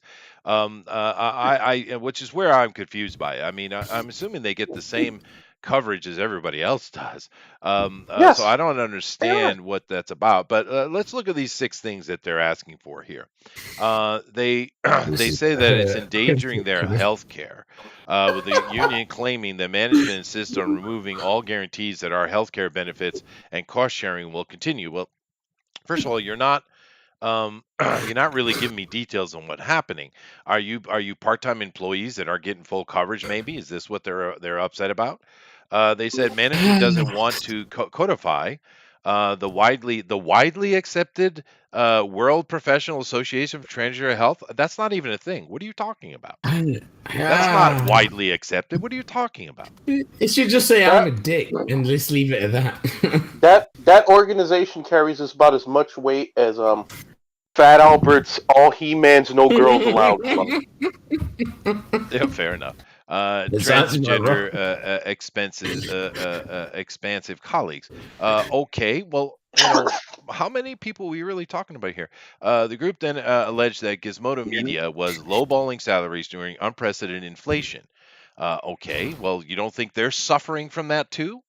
After a year of unprecedented inflation, you guys voted for the shithead. Management proposed raising the minimum salary tier for our lowest paid colleagues only, and no one else. So it's at least they're doing something. I mean, you don't think Gizmodo and every other damn company on the planet right now isn't suffering? I mean, are you kidding me? Is this all about you and you don't even care about the company you're working for? They need to be able to stay alive too for you to have your job. You can't demand more than they have. Am I wrong? No. I would say that there is, like you said, there is a financial crisis right now, and it's only going to get worse. I want to disabuse anybody of the notion it's going to get better. It's going to get much worse. Not for a while, yeah. So these demands are completely. It's just the truth. They're superfluous. They don't matter. When people can no longer afford to buy bread, which might be coming to America very soon, I don't think anybody's going to care too much if transsexual people have their hormones or not. Bernie Sanders will be happy. It's just, these things are. My point is you were using the word luxury. These are problems of affluence. They are. You know, and it's a good thing. Affluence isn't a bad thing necessarily in and of itself. But I think we're in a time now where affluence is pretty much it's at its tipping point, unless you're a pretty wealthy person to begin with. Yeah. Uh, Don't misunderstand it. I don't care if someone wants to get reassigned to surgery. Go right ahead. Me neither. Yep, have fun. That's do as you like. But I mean, why should either a company cover it, or in other examples, taxpayers cover it? It's like, is that just a thing in America? Sorry, I'd have to ask. I know people have had this surgery, and I know people that have, and they paid for it themselves. Yeah. They never asked for this country to pay for it. So is that just in America that it's being like that then? Because there's other countries small-minded, dude. There's other countries in Europe that do cover it's not so much the surgery, because I'm here now to save people from ignorance. Thank you. Because I'm seriously asking, Ben. I don't know. That's why I'm asking. I understand. No, I mean, like I say, because I know people that have, and they've had the change, and I know people. I have a grunge band that I play with. The main singer is trans, female to male, but they paid for it all themselves. So, right, and keep in mind that not all members of the trans community go for the full surgery, right? So there's the top surgery, there's the bottom surgery. Some just do top, some just do bottom. There are many trans males who just get the top surgery, right? Oftentimes, those are It's a complicated subject, right? But the hormone replacement therapy is real, and think of it this way: it's not so much. I know you guys are getting heavy into the dude bro conversation about fake and stuff, right? But keep in mind that this is also a matter of like mental health, right? So I'll give you an equivalent to this, right? Yeah, please. Should medical companies cover like heart medicine, heart conditions, and diabetes for fat asses who can solve a lot of their problems by just trimming down their weight? In my opinion, no. No. Okay. No, I suppose. Just like I'm fine with I'm not vaccinated for COVID. I'm fine with them dropping me. Yeah, but that's fine. Sorry, I know that risk. I have asthma, so I literally have to have my inhalers, right? Yeah. And then legally I have to have them to live, but I have to pay for them. And I shouldn't have to pay for them, because if I don't have them, I can't live. I mean, you know what I mean? Yeah. But some people get, like he was saying about that side, some people get that stuff for free, but I still can't get things to let me breathe for free. I think that's the line right there, in my opinion. I think that's the line, in my opinion. If it's something that is necessary for you to function, sure. If it's something that you've done to yourself, absolutely not. Yeah. I don't think we should be funding. I don't think we should be funding methadone to meth heads. No, I don't either. At all. No, I agree. But the thing is, with a lot of health plans, you can supplement it, right? So a lot of the health plans are set up in such a way that you can actually pay more money into it to get coverage for certain things, and that's your cost, and that's that's fine. It's on you, right? Now I understand certain socialized medicine places in the world. I actually think Japan does handle it fairly well, and that's fine. But if we're talking about how America is set up right now, we're not talking about whether it should change or not, just as it is. No, I don't, Ben. I don't think we. I don't. I think you should have to pay for your own responsibilities. Yes. Yeah. Okay. So that kind of surgery, definitely. I wish the American government cared more about people losing weight than they do about gay rights or any kind of discrimination or anything. Do they not? I mean, our country's always going about That's obesity. my point with you guys, because you focus on this like trans section, which relatively speaking, the amount of money it would cost us in comparison to just heart disease and diabetes, and the amount of money we would save in healthcare if we focused on that conversation is disproportionate here. Do you understand what I'm talking about? Yeah, but see, I don't agree with what Thunder did. Wait. There's a big difference. The trans population on a whole is a drop in the bucket, and it is very small. Yeah. If it's true, okay, if you're born that way, then you can't help it. Most of the problems with obesity in this country is by and large self-inflicted. It's all to do. I'm currently living in the 5th fattest state in the union. Right. The only thing higher than gas here is the average person's cholesterol. Even the UK is quite bad. It is. Yeah. It's bad. It is quite a lot of places. As we've gone from when I was younger to now, it's just the sugar content in food has risen, and people just don't care. They just eat it and eat it and eat it. Just so you guys know, America is nowhere near the fattest country in the world. Nowhere near it. But what's the fattest country in the world then? Mexico. Yeah. Is it? That's gotta be. That's gotta be the best food. They have the best food. Really good. But anyway, hold on a second. Let me get back to the square of it. Now, this is just another group trying to take advantage of these the last ones we saw, a company trying to enforce their will on a company here, and that's what unions do, and fair enough, right? The thing I have though, when it comes to, because I'm assuming that we're only talking about what you guys had mentioned in regards to the trans thing, because that seems to be the huge bulk of what they're complaining about, and in the fact that the extra monies that they want are for the hormone pills and for reassignment surgery and stuff like that. Now, when it comes to those kind of things, even on the other side of it, with like liposuction for people who are overweight, or LASIK, or people who have bad eyes, or what have you, that, in my opinion, is a luxury. That is a cosmetic thing that you should handle yourself.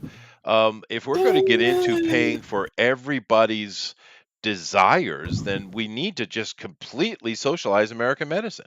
I mean, if that's what you're saying, please don't. Please don't. Okay, so seeing, right? So, right, I get some of it, but being able to see is a very different thing from going, I'm a fake man. You know what I mean?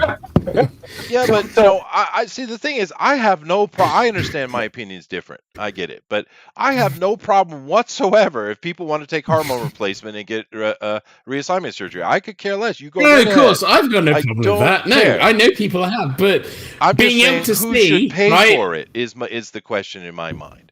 But they should pay for it, because that's.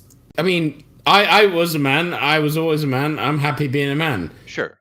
And most people who decide to change, from my experience, are always adults at that time. Yeah, but see, they have money. They can change. What I'm trying to say is, it has nothing to do with people's choices. It has to do with it's your choice. Therefore, you pay. It does, yes, but your choice isn't to do with your eyesight. You just literally lumped people wanting eyesight surgery in with that, and I was like, because it's a luxury. Why should a company pay for it? How is being able to see a luxury? Help me, people. No, dude, say this. Because companies should not be responsible for your health care. I suppose, ultimately. But it depends on what's causing it.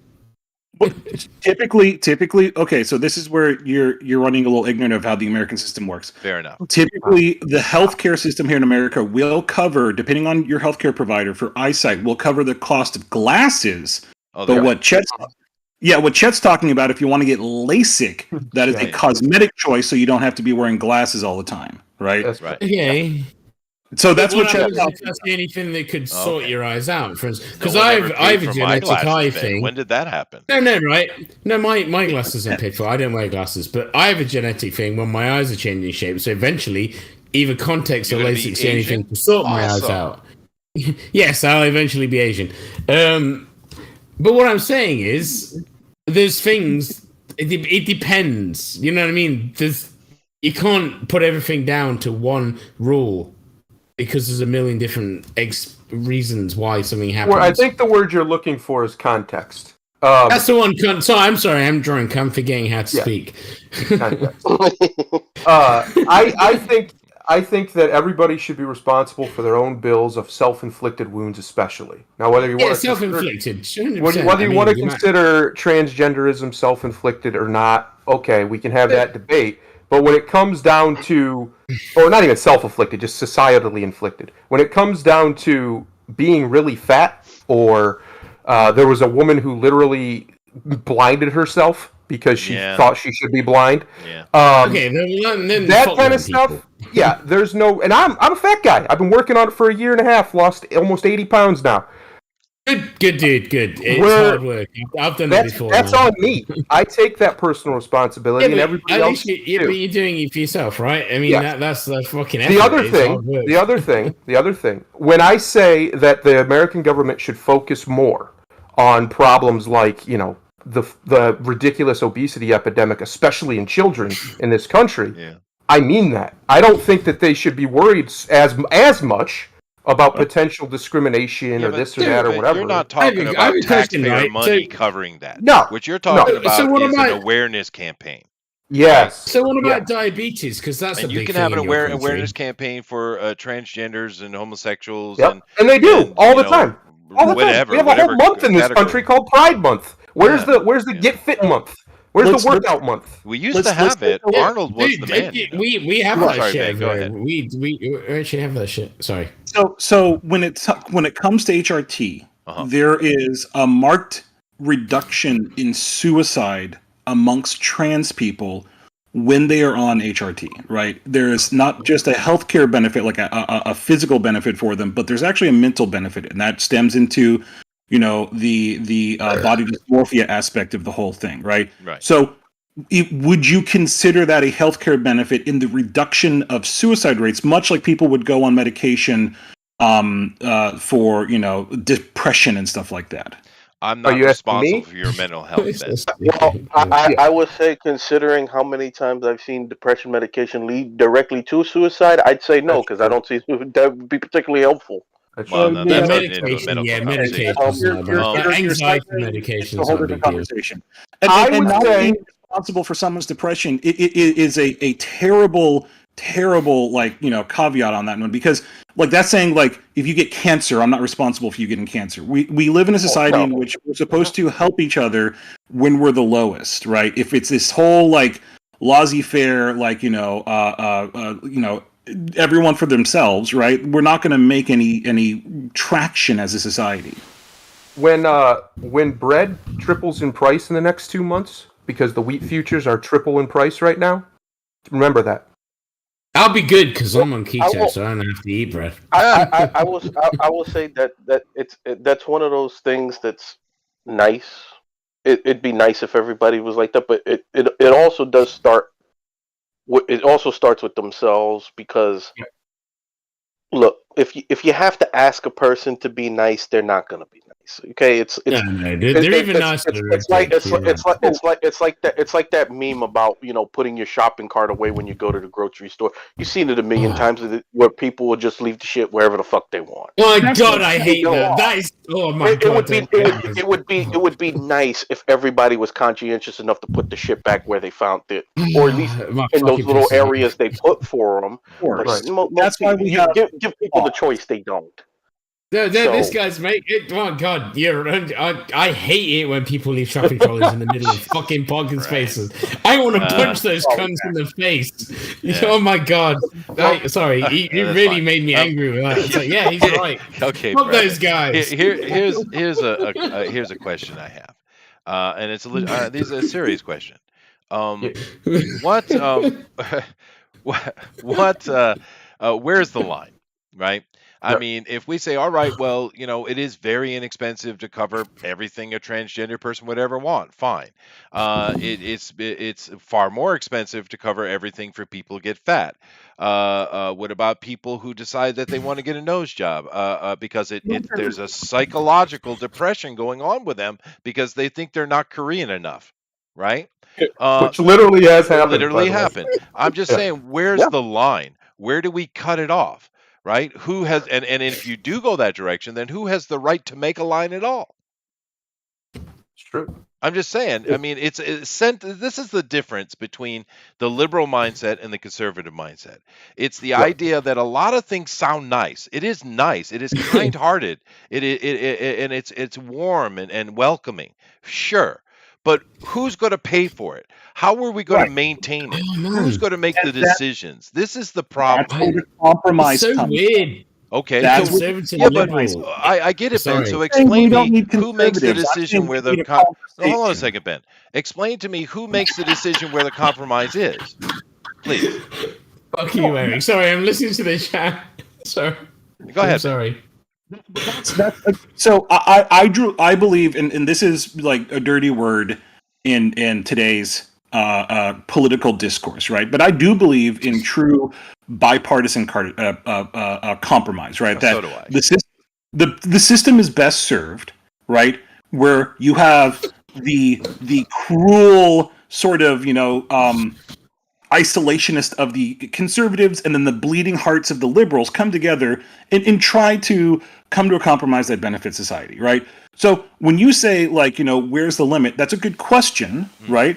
And I'm not saying it's an invalid question. But what I'm saying is that I feel that as a society we have marched a little too much in one direction, and I know you guys feel the opposite, and that's fine. Yep. I'm not saying your feelings are invalid, but in certain things, in certain ways, especially economically, with how we favor, mega corporations and stuff like that, and the upper class of like the financial echelons and stuff. My point is that compromise is where it's needed to come together, right?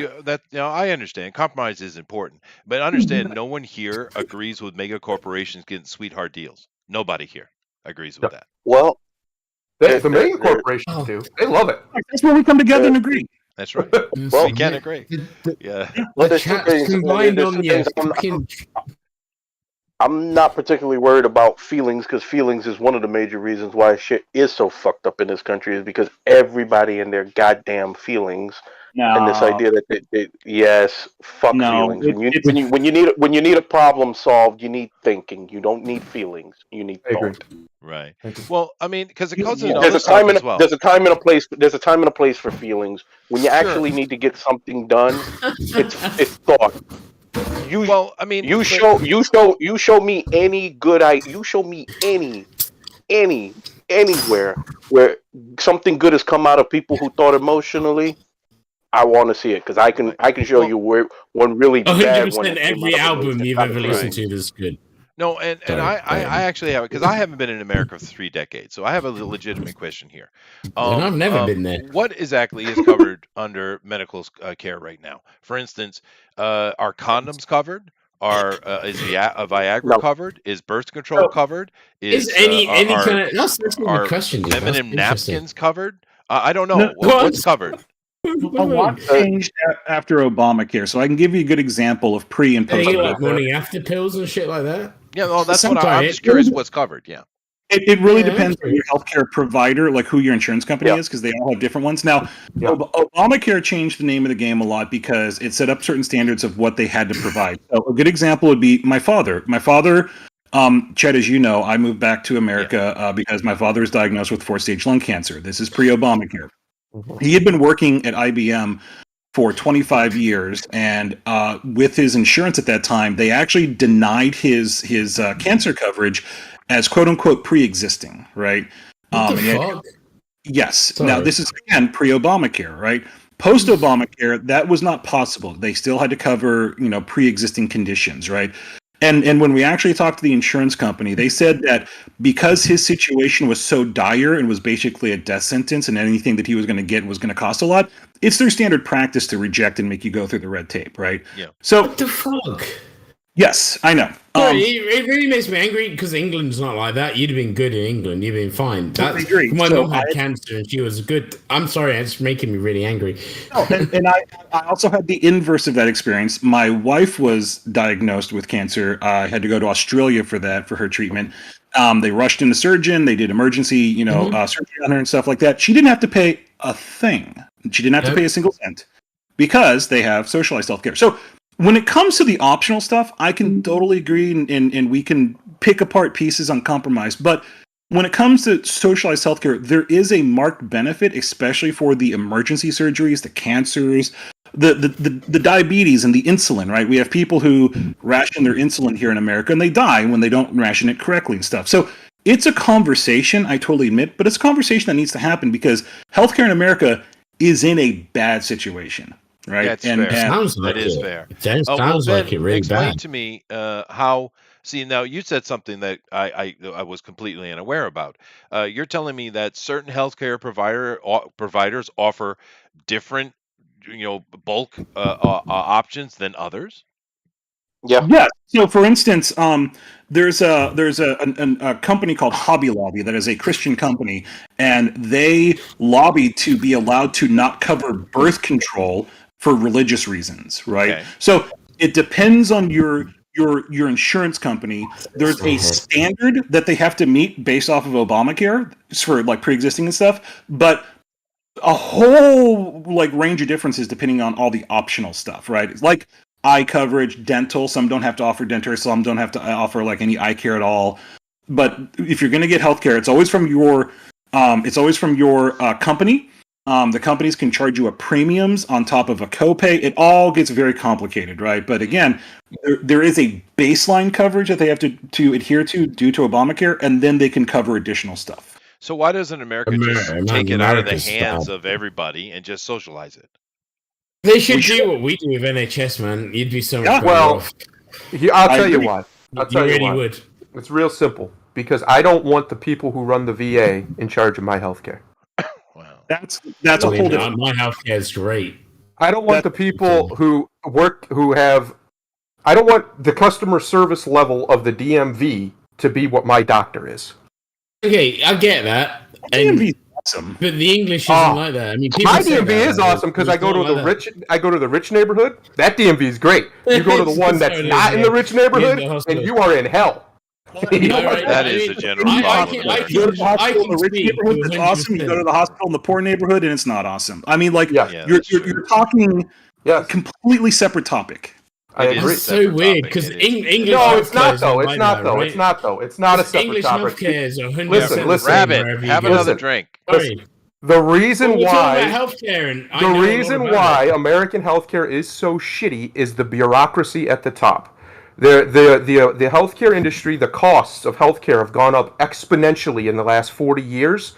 The reason is because the red tape has gone up exponentially in the last 40 years. The doctors and the medical field itself hasn't actually grown that much, considering how much the population of the country has grown. However, the administration in hospital has grown over 40% in 40 years. Most of what people pay right now, the inflation that they see is either administrative costs or covering other people who didn't have insurance costs. That's what you're paying. That's why medicine's so insanely expensive. So for me, we have coverage through my wife's work. We have insurance. Her old coverage when she worked at the hospital, if we went to the ER, it was $400 to walk in the door. Wow. Yeah, $400 for an ER visit. More bureaucracy is not going to solve the problem created by bureaucracy. And that $400 is regardless as to whether you actually see a doctor or not. Wow. That's right. I have not paid a penny for healthcare. I do actually want to ask Rabbit how the system works in Britain, but I will add this on before I do that. I do know another real problem that it sounds extremely convoluted, and America needs to fix it. Clearly, I didn't know this conversation was going to go this way, but obviously it's broken. But I do know there's another complication involved with America because it is American taxes and that are covering the cost of development of new pharmaceuticals. Now, I'm not going to get into the conversation that pharmaceutical companies way overcharge, as most all companies do when it comes to government. We all know that. But the America is absorbing that cost, and the rest of the world is benefiting from it. That's a fair point. I know that's another aspect of it.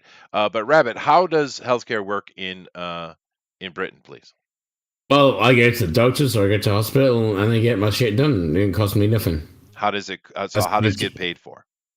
Taxes. Well, I don't pay for it, so I don't really care. It's taxes or whatever. It's called the NHS. You must have heard of it. I have. Yes, I have. Yes. We do have private. There is private healthcare. Obviously, well, people can you pay also for have it, to remember.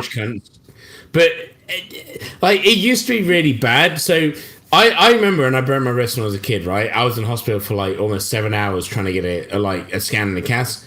Mm-hmm. But nowadays they've upped it. It's like I have had like two scans on my insides, trying to figure out what's wrong with my insides recently, like really quickly. I've had physio really quickly, and all it's all free. None of it costs anything.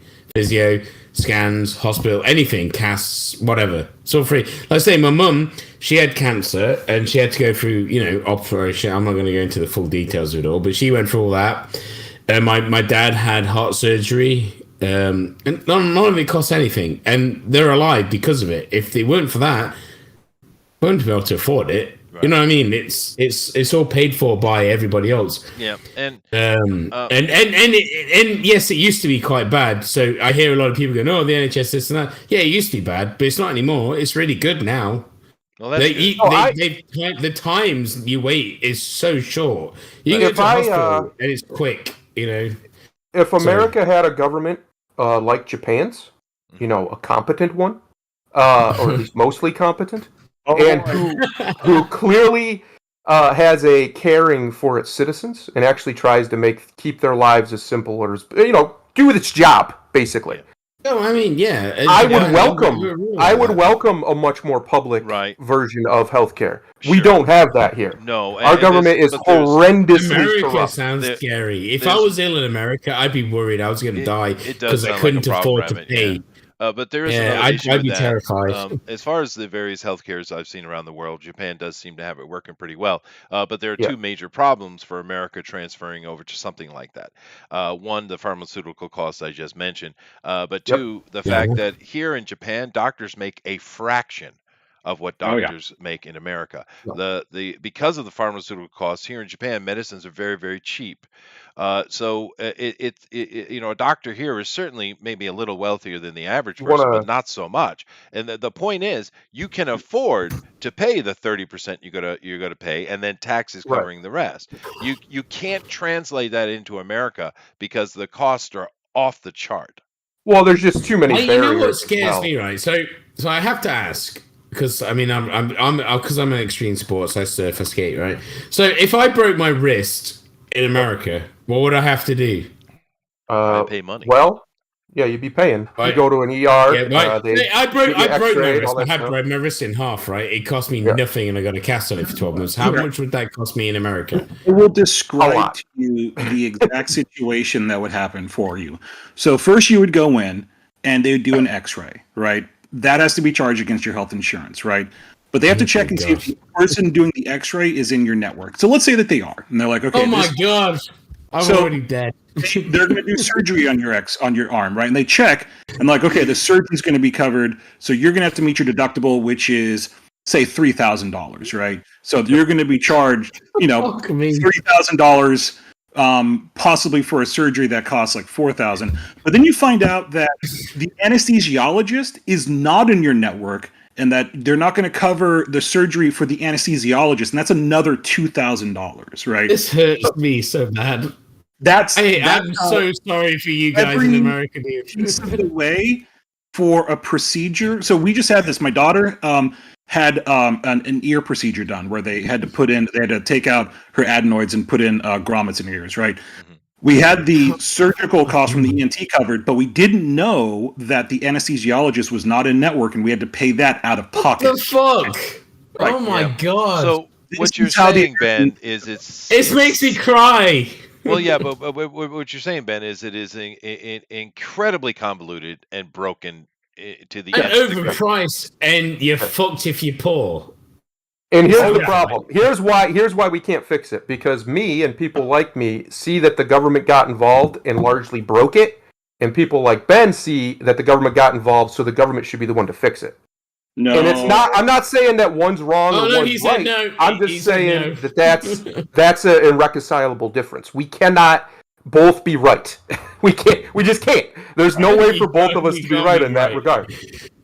Let's go to another country. The reality that Fundero has presented. I see the reality of the government has allowed the medical industry to go largely unregulated for so long, in that we have let both the medical industry, the pharmaceutical industry, and the insurance company set all of their own rules, and they're all kind of fighting against each other, and they allow the person consuming the healthcare industry to kind of fight it all on their own, right?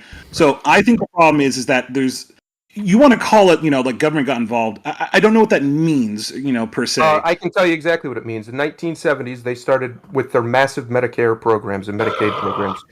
As soon as they did that, the cost of healthcare in 10 years doubled in America. You know why? Because the red tape doubled. So now they have to pay people to do all that work. So that money gets passed down onto the consumer, and on and on and on. And that continues to happen and snowball. You have another problem, which is also a form of bureaucracy, the American Medical Association, where all the doctors' licenses come from. America, the doctoring, like who gets to be a doctor, is literally run by a cabal in America. It is a monopoly, the AMA is. They decide who gets to be a doctor. You have to pass the criteria, and they give out only so many licenses for practice in the country a year. I don't know what the number is, but there's a limited supply. The main reason why these costs have gone through the roof, not just, I agree with you, is because the industries are unregulated entirely and they get to set their own standards, which is preposterous, but also because on the back end, the people in the front lines, if you want to call it that, the doctors, are controlled by quite literally a cabal of an organization that decides who is and who is not allowed to do this job. Now, you could say that's probably a good thing, and it probably is, because it keeps health standards to a certain standard. But it has a cost. When you do not have and allow the market to compete, when there's not another organization with the similar standards, or maybe even better standards, or worse standards, that exists, that allows the consumer to use them to get cheaper costs, this is what happens. When there's no competition, it always increases the cost to the end user. Always.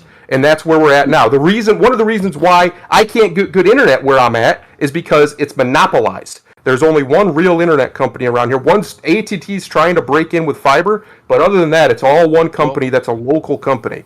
It's the same. It's the same thing. The same principle. Laws. Yeah. Yes, but we they do. don't apply. But the way they don't apply is these are kind of like the chambers of commerce, where they're technically semi-private. And because of that, they don't apply. Like the post office, it doesn't apply to the post office. Or the Federal Reserve. What you're saying is it comes down to the lobbyist problem again. Yep. So, no, all right. Okay, Hold on, Ben. Let me ask a bigger question, because clearly this is way broken. So how do we fix it? So we don't. I disagree with a bit of Thundero's presentation here, right? I won't go into all the details. I would actually be happy to have a debate with you at some point on this, right? One of the things that we first need to do is consider the United States as a true investor in pharmaceutical companies, in that we get to share parts of the profits, right? So we basically socialize the development of pharmaceuticals, and then we privatize the profits of it. And that is a huge problem within the total development of all the pharmaceuticals, right? I agree. So that, I would say, is a huge problem. There is actually a fine supply of like medical providers, right? There's plenty of like, nurses and stuff like that. So I don't think it's a lack of competition per se, right? It's a problem of privatization, in that it's a profit-driven industry, right? That there's a major corporation behind every hospital, behind every ER or every minor emergency medical facility, right? And their goal is to make money, right? And the problem with that is that healthcare is one of those things that people don't want to be cheap on. If I want to get a TV and I want to be cheap about it, I'll get like a cheap TV. But if I want to not die, I don't want to be cheap about not dying, right? And so they automatically have a benefit in their favor for the consumption of healthcare, right? Well, can I real quick? Can I make a counter to that? Sure. That's not always true. And the way I know it's not always true is because black markets for medical practices exist right now in America. They already exist, and we all have heard the stereotype, or the meme, I guess you would call it, of people going to Mexico for cheap dental surgery because it's cheaper. Or the Dominican Republic. Yes, I think there's I think you're mostly correct. Everybody wants the best standard of care they can afford. Absolutely. But that doesn't necessarily have to be set by the government. And the fact that there is only one or two or whatever it is licensing agencies, the AMA I think is the only one. I could be wrong, but I'm pretty sure. That's a problem, because if you have more people with the authority to expand the market, now you have more options. So I've advocated for years for something like a very similar to a nurse practitioner, but basically a trade in medicine. And what it would be is it would be, you could call it a medic, you could call it whatever. And what they would do is very similar to the people who, wire your houses and the buildings and do all the plumbing, things that people live in every single day and trust their lives to. those standards could be applied to medicine as well for certain things, not for surgery or anything drastic, for basic medical care. Absolutely. There's no reason you should have to see a doctor to get a prescription, especially a prescription you've already seen a doctor for. That's ridiculous. And if something changes, yeah, then you can maybe go see a doctor. But I think one of the main ways to solve it, in all honesty, is to widen it, not narrow it, widen it. And what I mean by that is cast a bigger net. Get more people in the medical industry that do similar jobs to doctors, despecialize a doctor in as far as like a general practitioner where they basically do everything, or at least a little bit of it. Some of that stuff can be compartmentalized into less specialized trades that don't cost anywhere near as much. And that will, and I know they do, but they can go further. You can go, there's no reason you can't go further with that and take it to, like, and I'm using this as an analogy, not an exact comparison, but like you have electricians, and electricians have different grades of electrician, right? Like the one who does your house or comes and fixes something in your house is not going to be usually the same guy wiring giant skyscrapers. The same kind of standards can apply to a medical professional, and they do, but you could do that with outside of the massive complex that is the American medical industrial complex. And I think that is one of the solutions that needs to happen. Another one, Trump tried to do, and it got stopped and all kind of, he did it with an executive order, which was stupid, but we need cross-state line competition for insurance rates. We need that. There's no reason that shouldn't be allowed or permitted. I got my hand up over here. You're telling me you don't have town doctors anymore? No. What? You can find, it's pretty rare when you can find an independent doctor anymore. You can find them, but they're almost all under, right? Yes, they're almost all under a corporate umbrella now. At least around here. Maybe not everywhere, but around here for sure. That's part of the problem is the corporatization of the whole thing, right? That's like saying you can't find small coffee shops anymore because Starbucks has taken over everything. Yeah, right? I agree. This is, again, the problem with corporatization in America. So I absolutely agree. We're agreeing even though we think we're arguing. Well, clearly not. Well, I think we agree on the problem. I just think we disagree on the solution. And that's a good spot to be in because that means we're close. Well, it sounds like something really desperately needs to be done because this conversation started out really of what should be considered a luxury cost and is erupted into an absolutely broken system. We do need to move broken on. Worldwide. And it's clearly something that needs to be discussed and decided upon because healthcare is important for all people, obviously. Oh God, yeah. Jester, how many more stories do you have? A bunch. I was going to ask. Because I was going to do my. Let's do yours now. We'll do yours. Yeah, I'm going to do my review of The Batman. Yeah, so let me come back. The Batman. Don't ruin it for me, or I'm leaving. No, he's going to do a non-spoiler. He said, I think it's a cool conversation. I am aware that it's broken, but I'm also not aware. Right. This is definitely a subject I don't know much about. Unfortunately, I don't have a lot to offer. But it certainly sounds like something needs to be done, though. However, let's come over here and let's take a look at Thundero's presentation. Go ahead. Are you on me right now? Are we good? Yes. We're live. All right, The Batman. I have been hyping up this movie against Chester's wishes because he didn't want to like it. For a year and a half, 2 years now.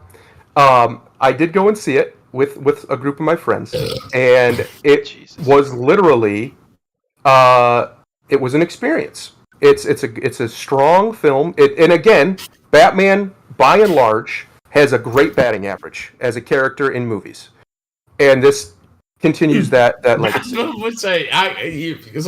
You said batting average in Batman. Sorry, it just destroyed me. This particular movie is I'm going to go through each and every character, but the movie as a whole is a very strong showing. I need to see it again. Is it worth watching? Yeah. Yes, it's definitely worth watching, and it is a very strong showing. The choices that they made to where they start in his career and the things that are happening are all smart. They're good. They're what we needed because I think everybody was kind of tired of watching the Waynes get shot. Stuff like that. So I think the villain was the right choice. The script was the right choice. I think Reeves is the right actor, and I think our boy our good old, or yes, I'm sorry, director, our boy here, Mr. Pattinson, without his shirt on, was the right choice to play this Batman. This Batman that we have in this movie is a younger Batman who is still very much a wounded animal. He's still very much a hurt man, still trying to process the damage of his childhood. And because of this, he is the most brooding Batman we've ever had on TV. Or on a movie, I'm sorry. Ever. It's not even close. This man is 100% brooding, and he is not a happy character. He takes himself very seriously. He takes his mission very seriously. One of the main plot points is how he takes and presents that mission to the world. I won't say what that means, but there you have it. There is a conflict that Batman almost always has. We all know what it is. Batman doesn't kill. This movie, that is not a conflict. That's all I'll say because I don't want to spoil it. There's a deeper conflict for Batman than that this movie addresses, and I appreciate that because no movie, or very few movies, actually get into it with Batman. Pattinson, though, his performance. Some people have criticized his performance and said that it's too bland or too... When he's Batman, he's fine. When he's Bruce, he's not. I think they're missing the point. That was the point.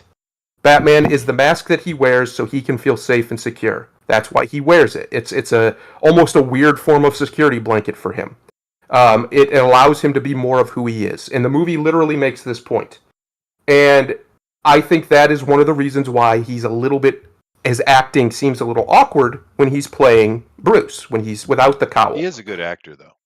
Yes. I think that was 100% legitimate. I think that was 100% intentional. And I appreciate that. Because, again... We've seen Batman and Bruce how many movies now? We kind of know that character. Why don't we see him before he is that character? So, what I said last night is the Batman is not an origin story, but it is.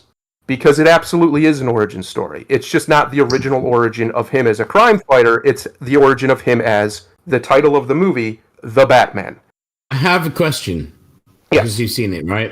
Is it its own solo thing? Is it related to the Joker movie, or do you think it's a one-off? So far, it's its own universe. There is plans to make more stuff with that universe, but it's not connected to the other DC universes as of yet. So it's like a multiverse idea, I guess. Yeah, but it's in its own world. It's basically like a Batman. I'm just curious, because I've seen all the others. So when it comes to the character of Batman, we have had many iterations. We've had Michael Keaton, we've had Val Kilmer, we've had George Clooney, we've had Christian Bale. Don't talk about George Clooney. We've had my personal favorite, Kevin Conroy, in the animated series with the voice acting. Yeah, he's great. When it comes to live action, the best character of the Batman I've ever seen is Robert Pattinson. Cool. He absolutely understands this character. He gets the character, and he presents the character in a way that I did not expect. Because I've been saying I think he's going to do a good job. I thought he was going to do a great job. They need to push you to push this movie. Because I didn't expect that. Because I love Christian Bale. I love Ben Affleck as well. I love Keaton. I like to forget that Affleck was ever Batman. But anyway. Dude, he was a good Batman. I don't care about what you think. He was a good Batman. I got a second. I know your opinion. Pattinson's Batman. Pattinson's Batman is, in my opinion, Batman there, right? He's a very young man still. He's in his early career. He's only second year. All right, because hang on. I'm sorry. Presentation. I'm sorry. Batman. He's a very young Batman. He's in his second year. He's still learning who he is, and there's a plot thread where he thought he had mastered himself, and he comes to find out he was wrong. This is one of my questions about. This is very much a detective story. It's very much almost a buddy cop movie for a big portion of it with him and Jim Gordon, which I really liked. Him and Jim Gordon, this isn't even really a spoiler. Him and Jim Gordon already know each other. They already have a relationship. All of that's already established coming in. And it does feel kind of like a buddy cop movie for a lot of it, which I appreciate. I do genuinely, like I said, I think as far as the character of Batman, Pattinson is the best one we've ever had live action on film. As far as Bruce Wayne, he's probably one of the worst. And I think that was intentional. I think that was completely intentional, by the way. Can The evolution of this character throughout the movie, he goes on a hero's journey, and it's very, very well done, and it's subtle up until it's time to be right in your face, and I appreciate that as well. It's good storytelling. It looks good. I'm glad it's good, dude. You've made me want to watch it. I'm happy. Good. I am happy. At the end of the movie, the beginning of the movie is he's very much just the vigilante detective, right? That's what he is. He's trying to solve crimes, and he tries to stop crime, and he does this thing, and they make a point to tell you, but that he can't be everywhere. But basically, they imply the reason why he wears the suit. This is right at the beginning, so it's not even a spoiler. The reason he wears the suit and does all the theatrics is because it makes the mystique, so that the people are worried about him in the shadows. Because that way, the bat signal goes up, and now all the criminals are on edge. Is the fear factor. Okay. Whoever, I don't know if it's Reeves or I know Pattinson. I've watched some of his interviews. He has absolutely done his homework. He references Court of Owls. He references Batman Who. He references all sorts of different... I'm sorry, not Who. Ego. He references all sorts of different Batman stories and characters that he himself would like to do and like to play. There was a lot, and this is the reason why I started with Pattinson. There was a lot of bullshit that came out about Pattinson that was just nothing but weird marketing rumors for people with clickbait. He absolutely worked out. He worked out very hard. He just didn't, from what I understand, he intimated that he didn't want to do steroids, and they offered him to get bulked up. From what I can tell, him and Reeves have absolutely a perfectly fine relationship. The idea that he was super difficult on set has either been, they've decided to just completely abandon it for marketing, or that was just not true. And I've seen his interviews, I've watched him speak, and I'm a pretty good judge of watching people, body language and things. I believe him when he says he would play this character forever if the fans would have him. I think he actually really enjoyed it. I think he said it was one of the most fun he's ever had on a movie set, and it took a long time to make because of COVID. He got the Catwoman bit of the Batmobile. That's so I think there was a lot of Robert Pattinson did his job exceptionally well in this movie. I wouldn't say he's the best actor to ever play the role, because I still think Val Kilmer's a better actor overall. Val Kilmer, definitely. But he does an exceptional job, and I am on board. If you want to make 10 movies or whatever, and they have good stories with Pattinson as Batman, he's young enough, he could pull it off for the next 10, 15 years. Do it. I love that. I love that idea. Because I love Batman. Like, I grew up with Batman. I grew up with 2000 AD and all that shit. But in England, Batman is something I love. Batman. Michael Keaton was my favorite Batman. So the secondary I love the fact that you say it's that good. Yes, the secondary protagonist is our girl Catwoman, played by Zoe Kravitz. So everybody was leery of her as Catwoman. Everybody was leery of that. She looks good as Catwoman. I thought she looked good. Everybody expected her to not pull it off.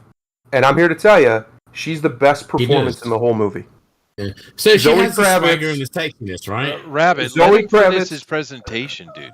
I'm trying to have a conversation. Well, this isn't a conversation. This is a presentation. Hang on. I'll answer your questions after this. Trust me. Zoe Kravitz comes in, and she takes over her role as Catwoman. She does it beautifully.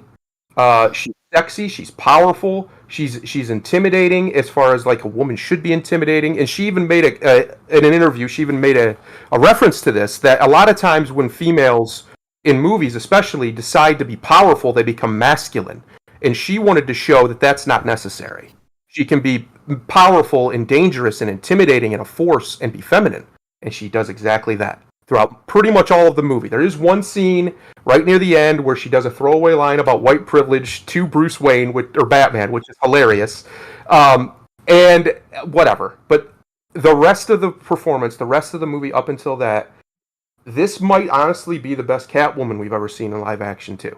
She is spectacular. She is witty. She's funny. She catches your eye, not just because she's really pretty, but just because she's interesting, right? She's got that factor about her in this role. And I appreciated that because I was not expecting that. I was very much expecting her to be bland and wooden and just boring and just not put in a great performance. No, she went in there, she killed it, she put the work in, she got herself in great shape. She's really skinny, but she's fit. she took it as seriously as Pattinson did, as seriously as anybody else did. Because Chester, one of our biggest criticisms about the females is they don't seem to take it as seriously. Yeah. She did not. She took it very seriously. Whether she's cringy or whatever outside of it, I don't really care, because on the screen she was Catwoman. That's good. This guy here, Mr. Jim Gordon. I can't remember this actor's name. It just left my brain. The black Jim Gordon. You know, a lot of people were up in arms about Jim Gordon being black. I don't particularly care because I like this actor. He is good. He does a very good job. It's not his best performance, but it's a good performance. Him and Batman have good chemistry. They very much brothers in arms type of chemistry, even though Batman obviously still doesn't fully trust him. But he seems to trust Batman more than Batman does him. He believes in Batman, and he stands by him even no matter what. And I appreciate that. Jim Gordon, there's been some talk out there that all the black characters or all the black men in the movie are good guys. Okay, we can have that debate, but Jim Gordon should be a good guy. He's Jim Gordon. He's supposed to be the one non-corrupt cop in the city. I have no problem with that. This guy does a spectacular job, and I have no problem with him. He's a great actor, continuing too. forward. Yes. Here's the weakest part of the whole movie is Andy Serkis' Alfred. He's not bad. He's just not as good as the others. Man. He's such a Andy Serkis is a great actor, genuinely a great actor, one of the best actors in Hollywood. He just doesn't fit Alfred. He's too, the only word I can use for it is ghetto British. You know, he's got that not high-class British accent. And Alfred should have a high-class British accent. Like, he should have that accent that makes, that's why Michael Caine was so perfect for it. He has, such a good accent for it. I always thought Sean Pertwee was really good as well. Yes. That is the main problem with him, is I think he was just miscast. But he does a good job with what he's given, and he's not in it that much, so it doesn't really, for me, knock off any points. Moving on, we're going to get to the villains now. Colin Farrell as the Penguin. I said Zoe's performance was the best. It probably was, just because my expectations were so low. But Colin Farrell is a great actor when he wants to be, and he just brings his A game to this character. He's such a slimeball. He's a scumbag gangster prick, but he's so charming you can't help but just be endeared by him. And I love him as the Penguin. I hope he stays around. I hope in the next movie, if they make another one, they're supposed to be, he's there and he's doing Penguin shit, because it was spectacular. He's a scumbag, but he has a code, which I appreciate. And there's nothing more I can say about this. This might be the best performance from an actor in makeup. It definitely is, since our boy Heath Ledger as the Joker in the Batman franchise. He kills it. He's everything Penguin should be. The modern Penguin, not the weird semi-half man, half penguin creature. The modern Penguin. He's everything he should be, and I can't say enough good things about him. The main villain, well, I say the main villain. He's the main antagonist, the Riddler. The best part about this is Reeves was smart. Batman and the Riddler are actually never in the same room together the whole movie. The only time they have a face-to-face interaction, Riddler is in basically a cell with a glass metal wall, and Batman's on the other side of it yelling at him, basically talking to him. Other than that, unless I'm misremembering, they don't really have any other interaction. I mean, he captures him, but other than that, they don't really have any, or he helps capture him. Other than that, they don't have any other real interactions together. That was the right choice. Riddler is not a physical presence. Him and Batman in the same room doesn't, in any kind of physical altercation, makes absolutely no sense. And this version of the Riddler is also not really a physical presence. And I appreciate it. His performance is spectacular. This actor, Mr. Dano, does a lot of weird psychopath characters. That's kind of his shtick, and he brought it here. I have absolutely no complaints about the Riddler. There are some people who've had complaints that some of the riddles were too easy, were too simple. But it's a Batman movie, guys. I mean, what were you expecting the Sphinx out here? I don't know what you were expecting. I didn't think that at all, personally. I thought they were fine. I thought they were apt. I think the fact that Batman solves all of them is brilliant, and I love that. But the Riddler, very strong character. This gentleman here plays Mr. Falcone. He's a good actor. Yeah, he is a good actor. He does a very good job of being quiet and menacing. And that's hard to do. That's a good choice for Falcone, actually. Yeah, he's very. He doesn't. I don't think he raises his voice, but maybe once or twice. And for the most part, he's just a menacing presence that is always there. There's a storyline with him. I'm not going to spoil, and he does a fantastic job from beginning to end. He's a very strong choice. I'm glad they chose him. He did a spectacular job. No complaints. The other character in Batman's mythos is the city of Gotham. Aside from the overarching and ridiculousness that was Tim Burton's Gotham and the movies that came after it, which was intentional, this probably is the most lifelike and Gotham-esque Gotham put to film. It feels like Gotham. It's dirty, it's dark, it's gritty. There's been people who've been making complaints that it's too dark, and I'm like, it's literally Gotham. I don't know what that means. It's too dark. It feels like a run-down, corrupt city when you watch it. The cinematography of this film is supreme. I don't know who the director of cinematography was. I have absolutely no idea. I know Reeves obviously was the main director, but the way these shots are constructed, except for a few right at the start, which seemed like they were reshoots, to be honest, when I watched it, was very competent, very well done, and especially when it came to the city.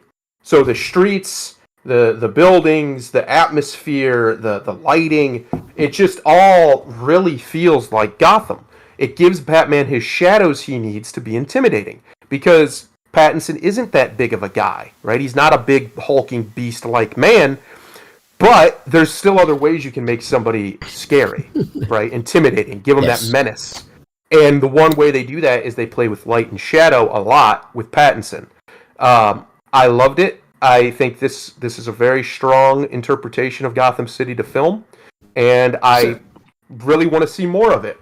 This movie right here, The Batman, is, if you are a Batman fan, if you are a Batman comic book fan, and you like, The Long Halloween, you like that storyline, you like, say you like the Hush storyline, or any of his more detective-y storylines, you should definitely watch this movie. This is Batman, the world's greatest detective, in the best we've ever seen him in a movie, and I couldn't be happier. Now, the downsides. This could be just because I had to take a piss twice during the movie, and maybe I missed something. There's a scene near the end where Batman does something that I looked like, to me, it was a Deus Ex Machina, because I didn't see him reference it, but it could have been when I was in the bathroom. Other than that, the story is pretty tight. It's a very much a Batman detective story from beginning to end. I genuinely appreciated it. I said before this movie, I thought it was going to be about a 3 to 4.5, or a 3.5, 4.5. I think I was right. I would say right now, on my first viewing, because I've only seen it once, I'd give it a 4. If I went back in and the few things that didn't make sense were explained, I could give it a little bit higher than that. But 4 out of 5 for this film is fantastic. You cannot take this movie in a vacuum, though. There have been many Batman movies. For me, Batman 1989 is overrated. I don't particularly like it. That's just me. But the Nolan trilogy is the most recent, actually successful Batman we've seen. This here is as good as it at its best, I would say. I think The Dark Knight is obviously a fantastic film, and pretty much every Batman fan loves it, and most people love it. But I think a lot of that's carried by Heath Ledger. And the other actors doing good, serviceable jobs, but Heath's performance is so out of this world, it's laughable. Well, I actually wanted to mention with Elrod here. I know Elrod. Elrod. I know Elrod likes to be contrary, but that detention cell scene with Heath Ledger is not only a great scene; it's probably one of the greatest acting moments in the history of cinema. Yeah, his acting. Yeah, you're not wrong. It's so good. Ridiculously good. It is so good. Now, as a whole, like I said, I would give this movie a 4 out of 5. I need to watch it again to give a final, complete score. If you are a Batman fan, I cannot recommend it highly enough. If you're a comic book fan, two of the biggest guys, maybe the two biggest guys, Batman and Spider-Man, in the last 3 months have had great movies. That's awesome. Thank you. We need more of that. Please, more of that. We need that. We need to see it. This iteration of Batman is, like I said, one of, if not the strongest we've ever seen on cinema. The character for Batman, absolutely, I would say, is the best live action interpretation we've ever had. He's stoic, he's calm, he's cool, he's smart, he's fierce when he needs to be, and he's a menace to the evil people who do evil things. I love that, and Pattinson looks fantastic in the cowl and in the suit, because the suit they can make him look a little bigger, right? They can buff him out a little, and the fact that he is like they talked about at there was rumors that Pattinson was barely ever not in. Oh yeah, I saw the rumors. They're just that's hype. true. Batman. This is a Batman movie. It's correctly named.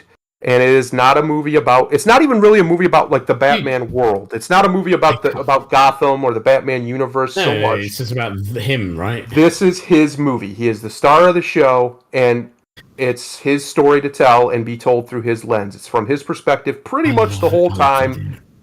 And I really appreciate it. I will say you probably could have cut off 10, 15 minutes in the edit room, and it would have still been just as good. So maybe they can trim some fat in the next one. But anybody, I would reject the voices saying Pattinson didn't do a good job, because I've been saying this for a long time, Chester. There's a lot of weird bias against Pattinson because of Twilight, even though that movie. Oh, he hated Twilight. Yeah, he hates and doing people that, really wanted to dislike this movie because of that. Oh no.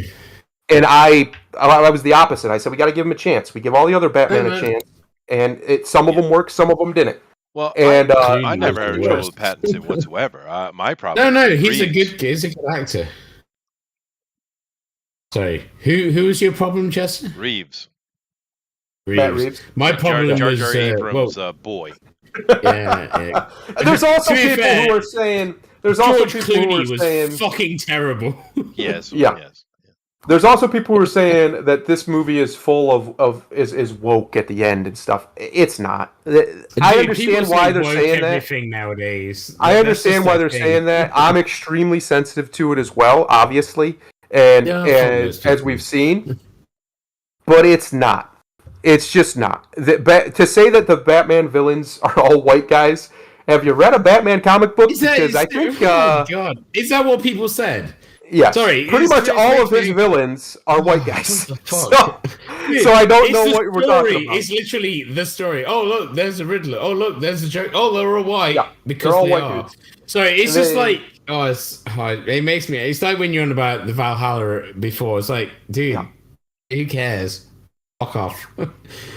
Sorry, it's a really. I get wound up by people being dicks about things. This movie. I'm glad you like it. It makes me want to watch it. If you like it, I'm sure I'll like it because you hate everything.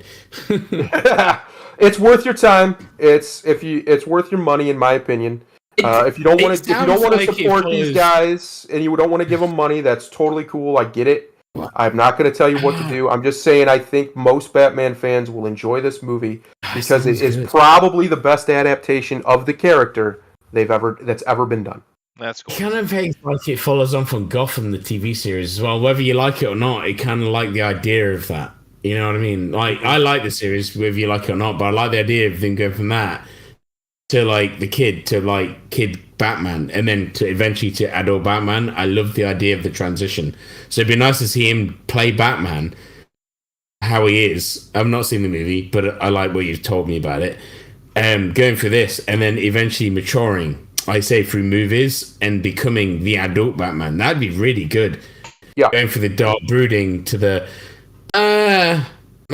Batman to the I'm going to kill everybody Batman. I think the best way I came up with this last night. The best way to describe this is, like I said, it's not an origin story, but it's not necessarily the origin story of him as the Batman, but it is the origin story of him as the Dark Knight. Yeah, and I like the idea. I do. I definitely want to go see it. I want to move on to the next story, but I would ask a question just out of hand. If we're gonna go with the Black Catwoman, which is not a new thing, and we're gonna make James Gordon black, which is fine. I love that actor actually. Why didn't we make hold on a second. Why didn't we make the Riddler Asian or the Penguin Indian? Well, they can't make him Asian because then they'd be thinking it's a stereotype because of maths. Why not? You know. Got some math. I don't know. You'd have to ask Mr. Reeves. I'm sorry, I'm trying not to be whatever you call it. I don't give a shit. But no, I agree with you. I think don't want to that be too offensive. you can't have it both ways, like you were saying earlier. You can't make the argument that we need more X, Y, or Z in a movie, and then intentionally make changes, and then get upset with people when they notice, hey, well, why didn't you make that change? Yeah.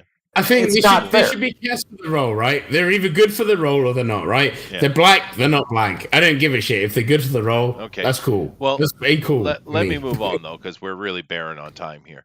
Excellent. Go check out the Batman. I know I am. Next. Hang on. I got to switch screens. Oh, where'd it go? Close this and open this. Deadpool 2 actress. Oh boy, there's a name. Zazie Beetz, what the fuck? Developing Rapunzel Sweet. What? No! Come on, read the whole thing. Shut up and read the whole thing. Do it. Do it again. Start over. Deadpool 2 actress Zazie Beetz developing Rapunzel sequel story. She'll have a huge afro, is the quote. Okay. Oh, great. They're making Nick Punzel. Yay. Oh, no. Oh, shit. No, I went there. I didn't say that. I don't have that card. But here's... This, of course, is stupid and funny, and that's why I put it up. However, obviously it's ridiculous, and she was the worst domino ever. But she was sexy though. No, here's not from my point of view. That's not, I don't care about the actress and stuff. I don't even care about the article. But here's my thing. Rapunzel is a European fable, right? So, but we keep seeing these switches and stuff, and it's like, well, why aren't we seeing some African fables? They have folk tales. They have fairy tales, right? Why aren't we seeing more? And there's so many of them. I just randomly chose this site, right? And you go search African folk tales and or fairy tales, whatever. You'll find just tons of sites, right? And here's one that talks about it. It's promoting it. It's got this Tales by Moonlight, which is a collection of them, and it has a whole bunch of stuff here talking about all these different fairy tales that are African. Now, to be fair, I know personally from studies and stuff that Africa is a mix, just like everywhere else. There's a little bit of stuff that is influenced from the outside world, and there's stuff that is purely African. But you can say that about every culture on the planet, right? Because we do influence ourselves. But nevertheless, there are some things here that are purely African, and they're pretty good stories, man. And I'm like, why don't we make these? There are some good fairy tales here. Disney has bid in to several other cultures around the world, but they've never bid into Africa. They gave us they did the movie they created off of the Frog Prince there, with the girl in the bayou. And okay, all right, fine, but why don't we? You've gone to other people's cultures and countries. Why don't we go to Africa? There's so many stories in Africa to tell. You do realize they've been around a little bit. A minute. Yeah. A minute. I have an answer for this one. Okay, go ahead. And this is, I'm sure this is going to offend some people. So get your precious little trigger warning up now. Offend every motherfucker on the planet right now. Especially white liberals. I feel you're gonna have to take a shit on this one. The American Negro has been well trained. Oh. And they're well trained to the point where, as Eric July has pointed this out numerous times, is that they only see legitimacy in the white ones. When I was a kid, they used to say, "Give us our own shit all the time," and we accomplished that. Yep. When I grew up, there was plenty of the quote unquote black representation to go around. So much so you could say black culture was a driving force of culture in the 80s and 90s. And then somehow, through control of academics and entertainment, white liberals have gotten Negroes to go back into the doghouse and only see anything white as legitimate. Why the fuck would anybody black want to do a fucking black why would you want to do a black version of Rapunzel? I don't get that. Yeah, we've seen black versions of Cinderella, and they was shit. Yes, Yeah, they were. and you They were just you bad. have, I mean, you have your own.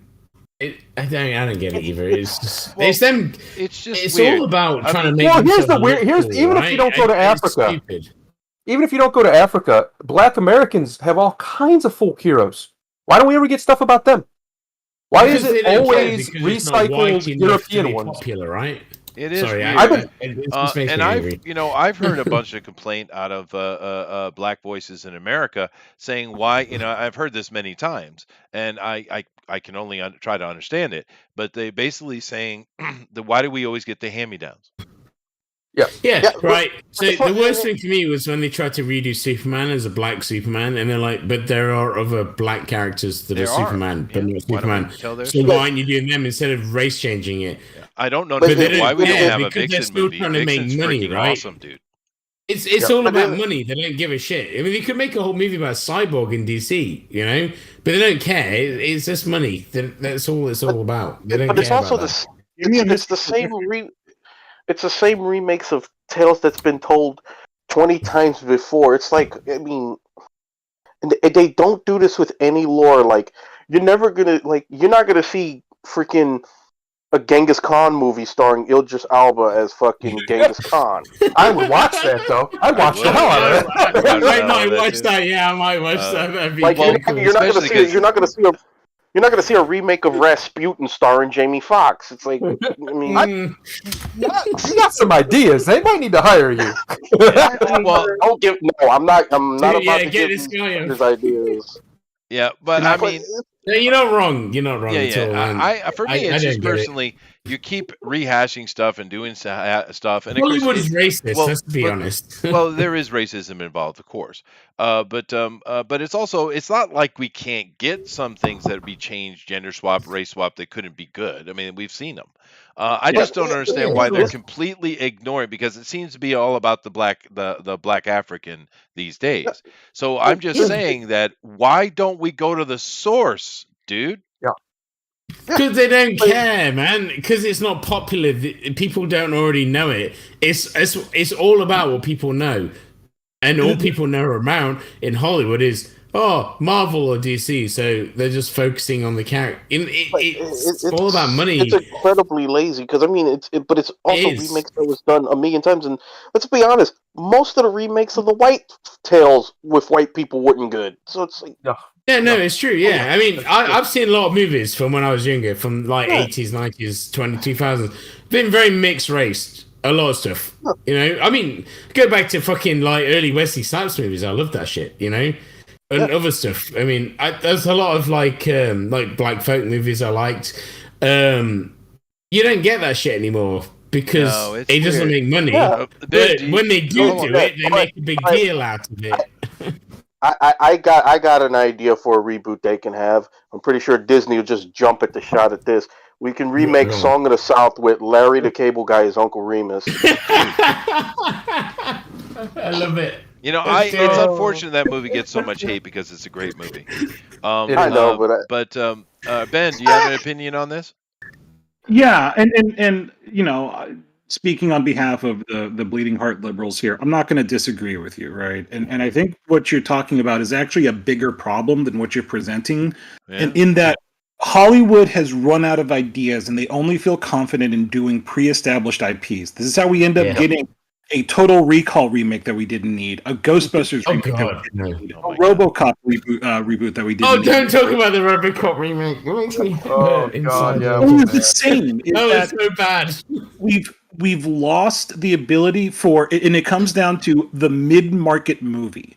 If you rewind the clock about 20 to 30 years ago, there was a market for the mid-budget film, right? Films that didn't cost $100 million to make, they cost maybe $10 million to make or something like that, right? And they were satisfied making maybe $30 million in the box office. But Hollywood doesn't work that way anymore, right?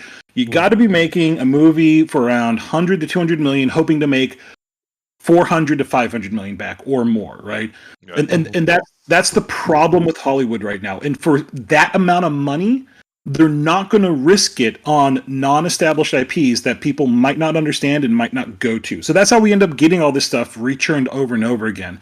So okay, that's fine, except for the part where they take these established IPs and then bastardize them, and then have the nerve to go, well, it's not for you. Well, then who the fuck are they for? Because you wouldn't take it if it wasn't established. Well, you've already answered your own question in that they've been bastardized multiple times ad nauseum over and over again, right? So it's nothing new with. But okay, so who? Who is it? Well, except for the question, they say, well, it's not for you. Well, then who the fuck is it for? Because if it's not for, if you wouldn't take an established IP if you didn't already have the pre-built fan base. They don't always succeed, is the point, though, right? You know, like I said, did RoboCop do well? No, it didn't. Did Total Recall completely misunderstood its freaking source material. Oh god, yeah, they always do. Always. So this is like the beauty of capitalism, right? That if it doesn't work, if there's no market, then it won't happen again, right? Right. So they're trying it. Right. No, they'll try again. That's the sad thing. here's the silver lining, though, is that we're seeing a new market develop where these things are being tried out, where you might see these stories be developed, and that's in the streaming medium, where they're taking more risks because Netflix can spend $5 million to make a show and see if it does okay, and they'll take those risks, right? So the low to mid budget market has switched off of major films and has gone to streaming. And that's where you're seeing a lot of this stuff develop. And that's honestly where you see a lot more true diversity, new IPs, all that stuff gets developed, and it's very entertaining from that perspective, right? It can be. So, yeah. And it's just because they keep going on and on about diversity, and it's like, well, why don't we do that, please? I mean, not just the African stories I'm presenting here. India, you know how old India is? God. You know how many cool stories they got? How about they got literal science dude? fiction in India? Jesus Christ, man. There's you so could many do some cool really things. cool shit in India. Like Indian stories they're insane. They're insane. Henry Cavill play the main character. This is again where we get to the point where it sounds like we're arguing, but we're actually agreeing. We're not arguing at all. We we're always arguing. 100%, yeah. It's just dumb, agreeing dude. and arguing. It's dumb. I think the problem is there needs to be a major overhaul of Hollywood because of the way things have shifted to the home theater more and more and more. Right? Remember when Hollywood was like really worried about HBO because HBO was doing original like major programming and stuff like that. Well, it's gotten much worse now that like Netflix is in the market. Amazon is in the market, Hulu's in the market. All these guys are private streamers putting on their own original content and movies and stuff like that, right? But that is bringing a lot more capital to the market and a lot more options. The problem, though, is that Hollywood feels that they have to consolidate. They have to do bigger movies to get that bigger payout. They're looking for that billion, right? You could argue that Marvel, for as awesome as they are, have actually made the situation worse because everyone's looking for Marvel returns on their films and stuff, right? And so they're not risking it on new IPs. Well, when I say everyone, I mean like the production company, not you, Grimlock. It is a shame, though, because the Rapunzel movie that came out was way, way, way better than the Frozen one. And it was actually a pretty solid movie. And we don't need Afrozilla. We really don't. No, that's silly. Afrozilla. That's silly. It's just dumb. Afrozilla we need. That could be cool. Yeah, Afrozilla, that'd be great, right? I love the idea of that. Anyway, it's Black Godzilla. There's a fat joke I can use right now. I love more it. creative, dude. Anyway, let's move on. Now, this is a very interesting article right here. I actually find this very interesting. Go ahead. Trial of the Amazon's artist Joelle Jones, accused of tracing X-Men art by Pepe Larraz. I guess I don't know. I'm assuming that's how you say it, Pepe. Yeah. I don't know if it is. I'm guessing. Now, with this article right here, keep in mind that Joelle Jones is an absolutely fantastic artist. She's very good artist. And she can be a bit noisy, but I guess they all have to show their ass and virtue signal these days. But she is an stunning artist. But if you go through this article and you look at it, clearly she has traced, dude. She has traced. Now, I say she's a great artist, meaning that her whole career is not. She's clearly not. She probably did this for time constraints, I'm assuming. Yeah. But because she is really, really, really good. She's one of the best artists working right now, in my opinion, right? But she did trace. And we've talked about this many times over here with the issues of that. Of course, we have a lot of actual artists. We've been able to speak to some really, very professional artists over on this side. We got one in here that's drunk off his ass. Matter of fact.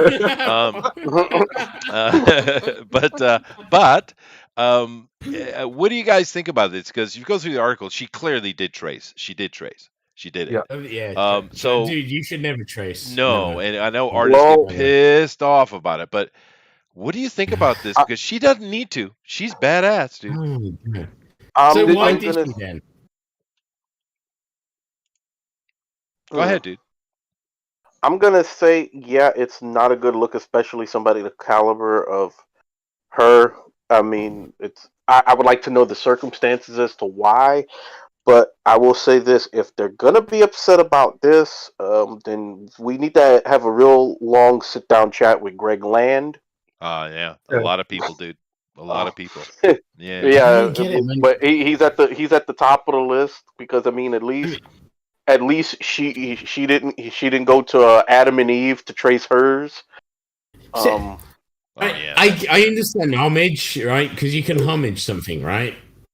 You can always go, I'm going to do this cover in my style. Homage, whatever. I don't give a shit. You think they didn't invent the damn language, these Brits? I swear. I don't give a shit. You're all fucking from my country anyway. I don't give a crap. Sir, I am Norwegian. Fuck you. Fuck you. I am too. Dude, I'm in England. How many fucking Vikings fucked our people? Well, the interesting thing about this, when we look at the piece, she clearly did trace something, but it seems odd because you look at the overall picture, it's much bigger. She had to do a lot more work. I just don't understand why she did it. I know about the work because the shading's very I know. I mean, the only thing I can figure was it was a time constraint situation. Yeah, it probably is. They probably went, "Oh, I only have 10 minutes to do this. I'll just sketch this." Yeah, this. She was probably just behind the 8 ball and made a dumb. I mean, that's easily done. I mean, we've all done it. I suppose. I mean, I've never traced anything, but I've used poses from other things. Sure, myself. You have. I've seen you do it, but you certainly are not tracing. Now, Elrod makes an actually useful point here, which is rare. And he says all mainstream comics trace or steal. Now, we've had this conversation here many times before, right? No, everyone hates everything. To me that a lot of pros actually do trace and steal. Quite. Oh yeah, definitely. It makes you wonder how good they really are sometimes. Yeah, right? That brings it to, said it. He went there. Yeah. I know I'm a good artist, but fuck those guys because I've never. You are. You're a terrible drunk, but you're a great artist. Oh yeah, fuck you, fuck you. By the way. But no, it's a shame. It's a shame. Sorry, I love it. I'm English and I got told a terrible drunk. Well, you're spot on there. hopefully. She makes whatever recompense is necessary, and we move on with it. Because I think it's tragic, to be honest. It's unnecessary. It's a own goal if you want to use a soccer analogy. I don't get tracing when you're good at art. I don't get it, right? Reference, fine. I get reference, right? But tracing, if you can already draw, what the fuck are you tracing for? Other than I didn't get it. It had to be time. It had to just be time. She just took something. To sketch that pose would take me about, 15 minutes to sketch that pose, and then it'd take me a while to draw it in afterwards, but it wouldn't take long. So why are you tracing it? I don't get it. Right? They're professional artists, right? And it pisses me off. Yeah. I'm not employed, and it's annoying me. Well, so. it does seem to be a very common thing. Fuck you, Jeff. Sorry. Well, the interesting thing about it as well is that, like, say in my field, right? If I plagiarize, that is a huge problem. It'll end me. Oh, dude, it will end me. Specifically.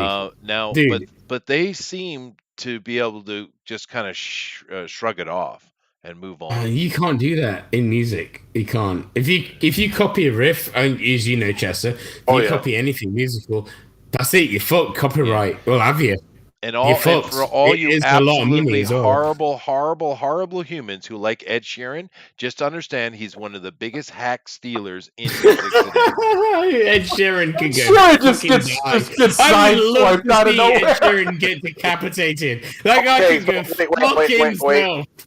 I get the feeling this whole stream now was somehow concocted so Chester could get that jab in. It He's was. like, how can I've been waiting on here Ed for quite a Sheeran? while. I'm very patient. He's been holding on to that fastball. Yeah. Well, Ariana Grande is another one who steals a lot.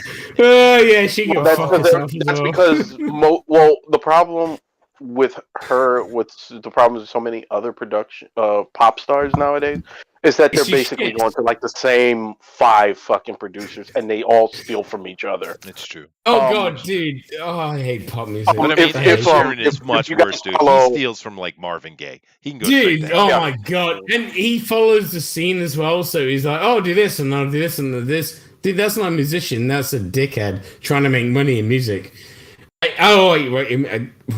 Yeah. Let's not talk about music because I'll talk about it forever. Now, Alan in the chat here makes a good point. Of course, Alan's another fantastic artist we have here, and he we love Alan. Yeah, we do. And Alan does sequential. Alan's a new pro. Sorry, I just have to call it out. Alan's a new pro. He is, and he's going to be joining me on the pro edition. But he's saying layouts are half the battle, and that makes sense. But we should make it a rule that he should be obligated to have his name as Cholo Spider-Man from here on out. No, he is. Cholo oh god, Spider-Man, yeah, dude, sure. yeah, fucking hell, yes. Oh Ben, that was so good. You missed that, Ben. This was a few weeks back. It was so good. We do the Drawn and Quartered show where we have a bunch of artists come on. And Alan is Howl Comics has been with us for quite a while, and he's amazing. But he did a Cholo Spider-Man. And when he showed his art at the end, he had a Mexican mariachi music playing behind it. It was freaking epically awesome. It was funny as hell, dude. It was the best thing. I desperately want Cholo Spider-Man, though. I want that to exist, man. Oh man, that was so. That was that the one with Speedy Gonzalez in as well. You already got that was the Cholo Spider-Man. Yeah, it was so good. Chester, you already got Miguel O'Hara. What more do you want? Yeah. Alan's awesome, though. Anyway, let's move along here. Okay. Now this one, this is interesting to me. Go ahead and read the headline. Kieran Gillen says his upcoming Immortal X-Men series is, quote, this love story of 2 women across time, end quote. He lost me already. Well, no. Seriously, I want to have a little bit of a conversation about this because here's the thing. We know that recently, instead of just making new characters, they've been just choosing randomly people and making them gay, right? We understand that, and race swapping and stuff like that, and we don't like it. Make a new character, stop messing with the old characters. However, make a gay character. No one cares. Let me put my point out, and then you guys can yell at me. You're gonna put no, seriously.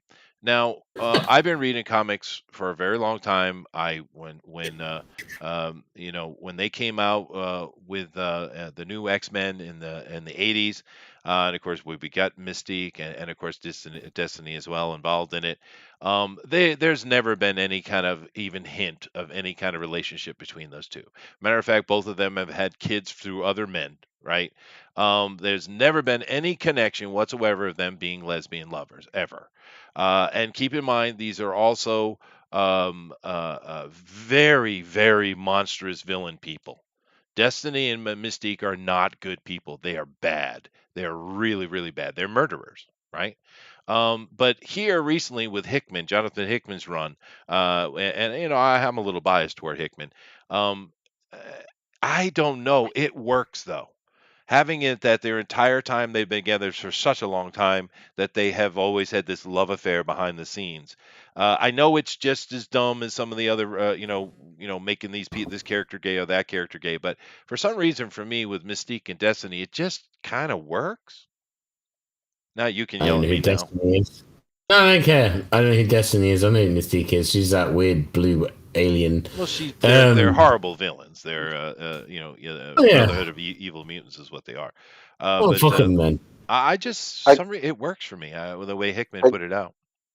I could have this wrong, but I think that their relationship was established prior. But this is the most in depth they've gone No, it into was it. never established. Not It was established in like 2019. 2019 is when it was established.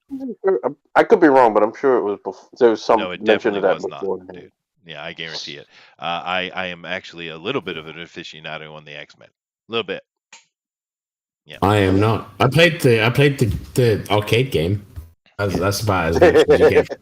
That's as much as you get from me. But there's Wolverine. But the thing is, Street what I'm saying Fighter is, I'm actually don't mind it. It works for me. I think it makes sense for the characters actually.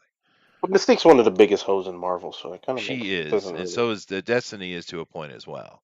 But I don't know. What do you guys think? Do you have a problem with this or not? Because I mean, I like I said, I think it's good idea. It's alright. So hold on. Problem. Do you know where he got this idea from? Jonathan Hickman. Yeah. Well, Jonathan he's a really capable writer. And one of the things I appreciate about Jonathan the most is his cosmology. So you got to understand, from the first moment you ever seen Jonathan Hickman in Marvel, he had a plan, and they're letting him work that plan out over many years. Like I've said before, if you want to understand Marvel comic books, go read Jonathan Hickman and nothing else, and you'll understand the whole story. It's pretty impressive. Or just read 2080 and fuck Marvel off. Oh, go drink another beer. But anyway, but here the reason where he's getting this from is, he is a company man, and there's nothing wrong with that. And it's clear that through Sana Amanat, there is a requirement for a certain amount of additional diverse characters, which actually we've all been asking for years here. So that's good. And more homosexual characters. And with some of the new homosexual characters, they simply made new ones, and awesome, right? But I think Jonathan, underneath that quota, he decided to put it together because I think he was thinking the same thing I'm feeling. It just seemed to make sense. It seemed to work, right? That would be my answer, Ben.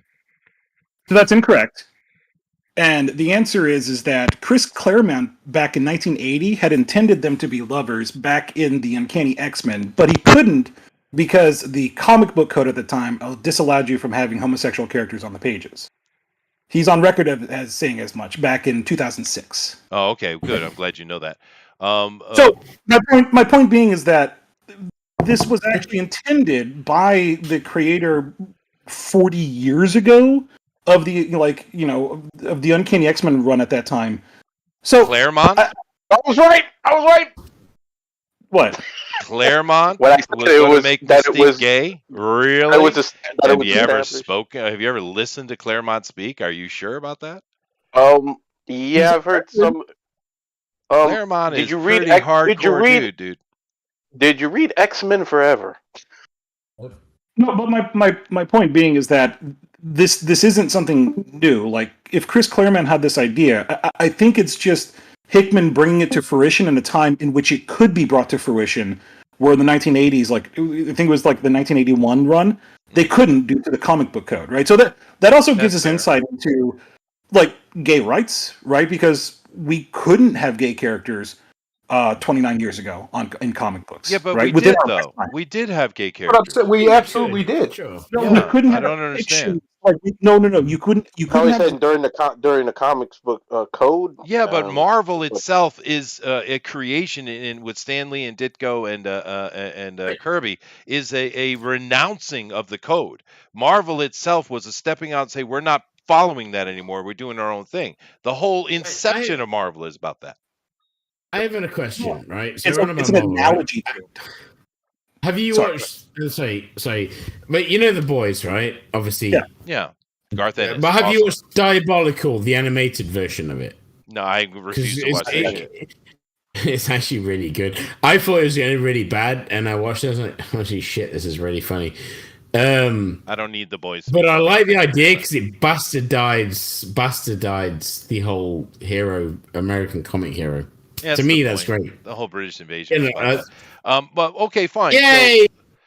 So there were wishes and tellings for Mystique and Destiny to be a thing. suck. Well, thank you very much, Rabbi. Great. Like I said, it feels right. So I've been reading Mystique for years, so there must have been something in there that makes me not even budge at it because it just seems like the right thing to do, right? Because it just makes sense that I think, Thundero? I don't care. Mystique is a completely irrelevant character to me. They can make her whatever they want to make her. They make her a three-legged, half man, half woman creature. I don't give a shit. I don't give a shit about Mystique. Fair enough. No, Fair I'm with you, dude. Mystique's who cares? What turned me off Mystique forever was the recent movies. I'm they good. weren't good. Well, because they try to make her a good guy, and that's not what she is. Yeah. She's a Well, villain. they also She's tried a to make her a main monster. character. It's kind of like Captain Marvel. Like what they've done with her in the last 20 years or so. I'm good. Thanks. You know what I'd love to see? Sorry, but I would love to see Wolverine versus the Hulk. That would be fucking great live action, right? The animated movie and the comics are great. The live action, because they could do it. Let's be honest, they could do it. Yeah. How good would that be as a movie? It would just be a CGI mess, though. It would take a lot of CGI budget to make it look anywhere decent. They'd have to do it properly, but it could be really fucking good. If they put the money into it, yeah, that's true. I'm sorry, Ben. You were trying to say something about what we're talking about here. I apologize. Go ahead. Well, I mean, I get the point about Mystique, and I think largely that's due to the actress who played her in the new one, simply because she got real popular, and so they kind of reconfigured the role to make her a good guy. I think in the run that they did with the younger generation, it was intended for her to still be a villain, but they kind of beefed up her role simply because she was big at the time from what was that? The Hunger Games series, right? Yeah, Jennifer Lawrence, yeah. Oh, is she in the Hunger Games? Okay. Yeah. That's that. I think that's really that's the series that made her. Yeah.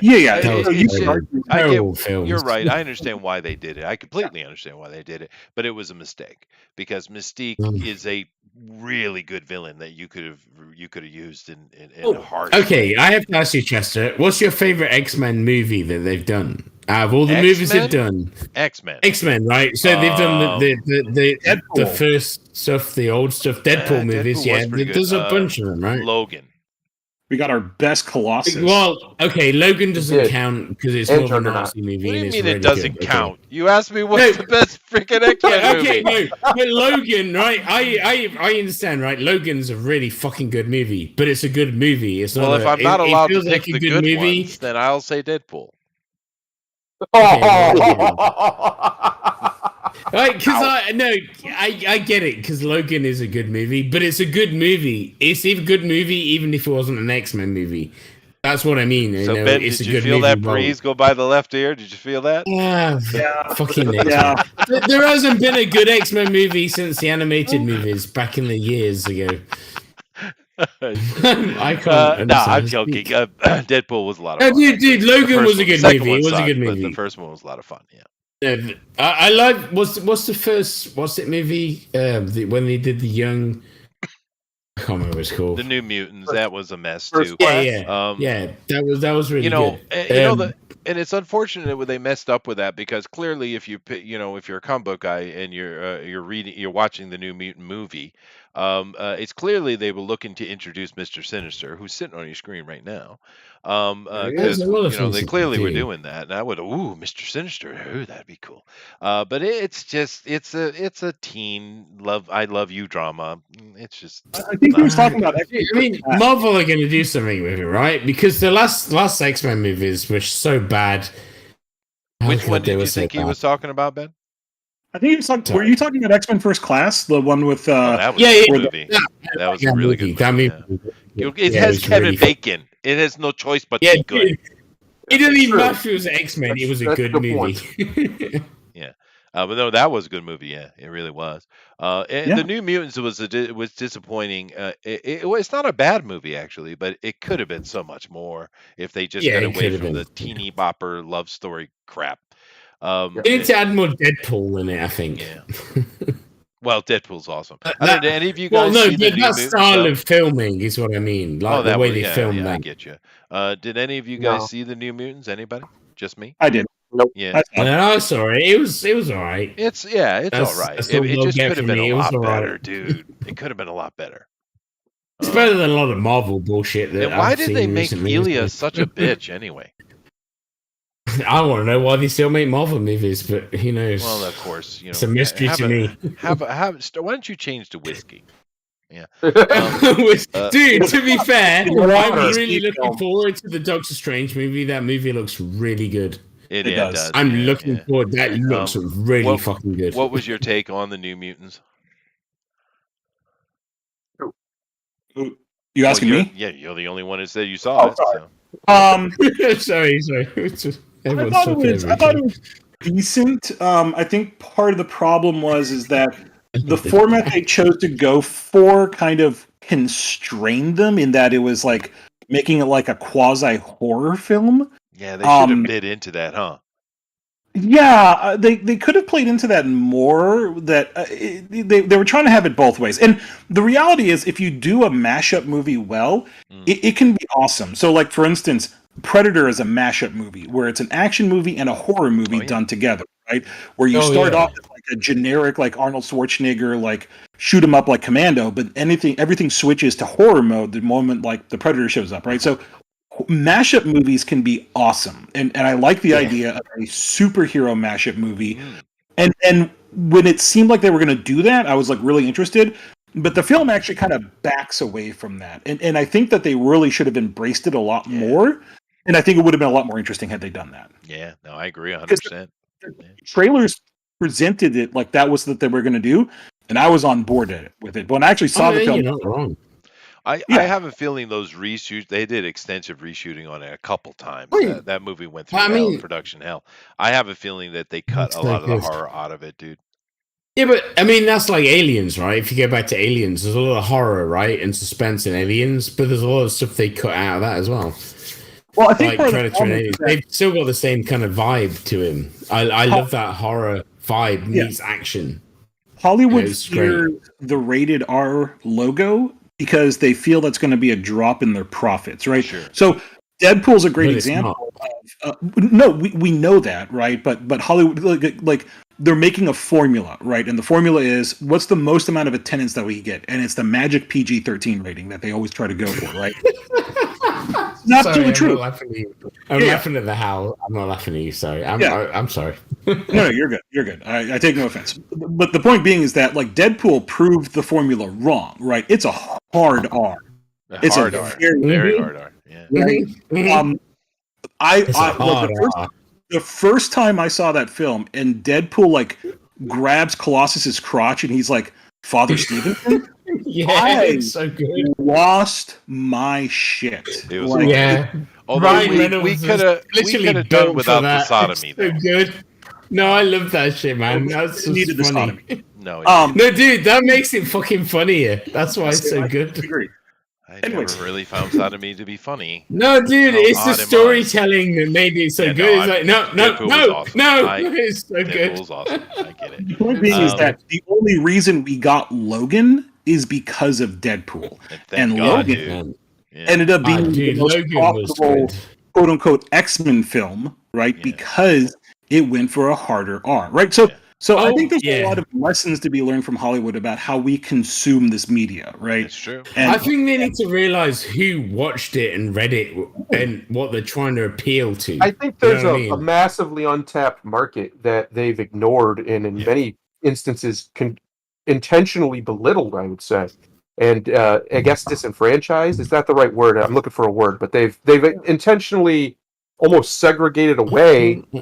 Whether they realize it or not, even if it wasn't intentional, they've still done it. And I think those movies prove that market still has fire in it. Right, there's still something there. The problem is definitely somebody with a spreadsheet creating a formula for what they feel will get them the highest amount of profit from the largest amount of potential viewers, right? And again, that's where that magic PG-13 rating comes into play. And that's where they're getting wrong every time. Yeah. They need to sing the song. I agree with that, and that's Spielberg's fault. 100%, write the song, dude. But the thing with regard to Logan is a good example because that movie was freaking fantastic. Thank God we had X-23 introduced in that movie, not by the idiots over at Disney. My God. Oh dude, God, yeah. What a debacle! Dude, that wait till you see what they're gonna do, though. Let's be honest. They own it now, right? She already exists. So they're gonna, they'll rewrite it. They're gonna rewrite everything. They're gonna. Because that was a great introduction to that character, I thought. Oh no, it was. I 100% agree. I thought that movie was probably the last movie they should have done as well. I wonder, did Ethan get a check off. for that It was great. movie? He did. I remember him talking about it, but it wasn't very much because Marvel doesn't pay as much as DC for royalties. So I mean, Marvel. He got a lot for. I think he got a decent check just because one of his characters he created was in the Justice League movie, like just on screen one for like a minute or whatever. Well, and he got a check for that. He's going to be getting a lot of money here coming up because we know that DC wants to start introducing some Green Lantern stuff, and they're going to go with the Lantern Wars, and he's going to be making shit money off that, dude. If they do Green Lantern without Ryan Reynolds, I'll be depressed because the idea of that could be so good. Well, can you imagine how funny they could be? But they're also going to start introducing X-Men, and a lot of the type of X-Men that they would want to use, Ethan created. Who do you think they'll be in? Who do you think they'll use? You think there's no way you're not going to see more X-23. There's no way you're not going to see Dust. There's no way. Right. But there's so many good characters in X-Men. For you must have watched the original animation when we were. I actually think if they're smart, they go with what you're talking. They go with the 1990 early 90s cast of X-Men. Oh, I think if they're Gambit, right? That's Gambit the best has to be start with. They can add others later, but to start with, they should go with put your best foot forward.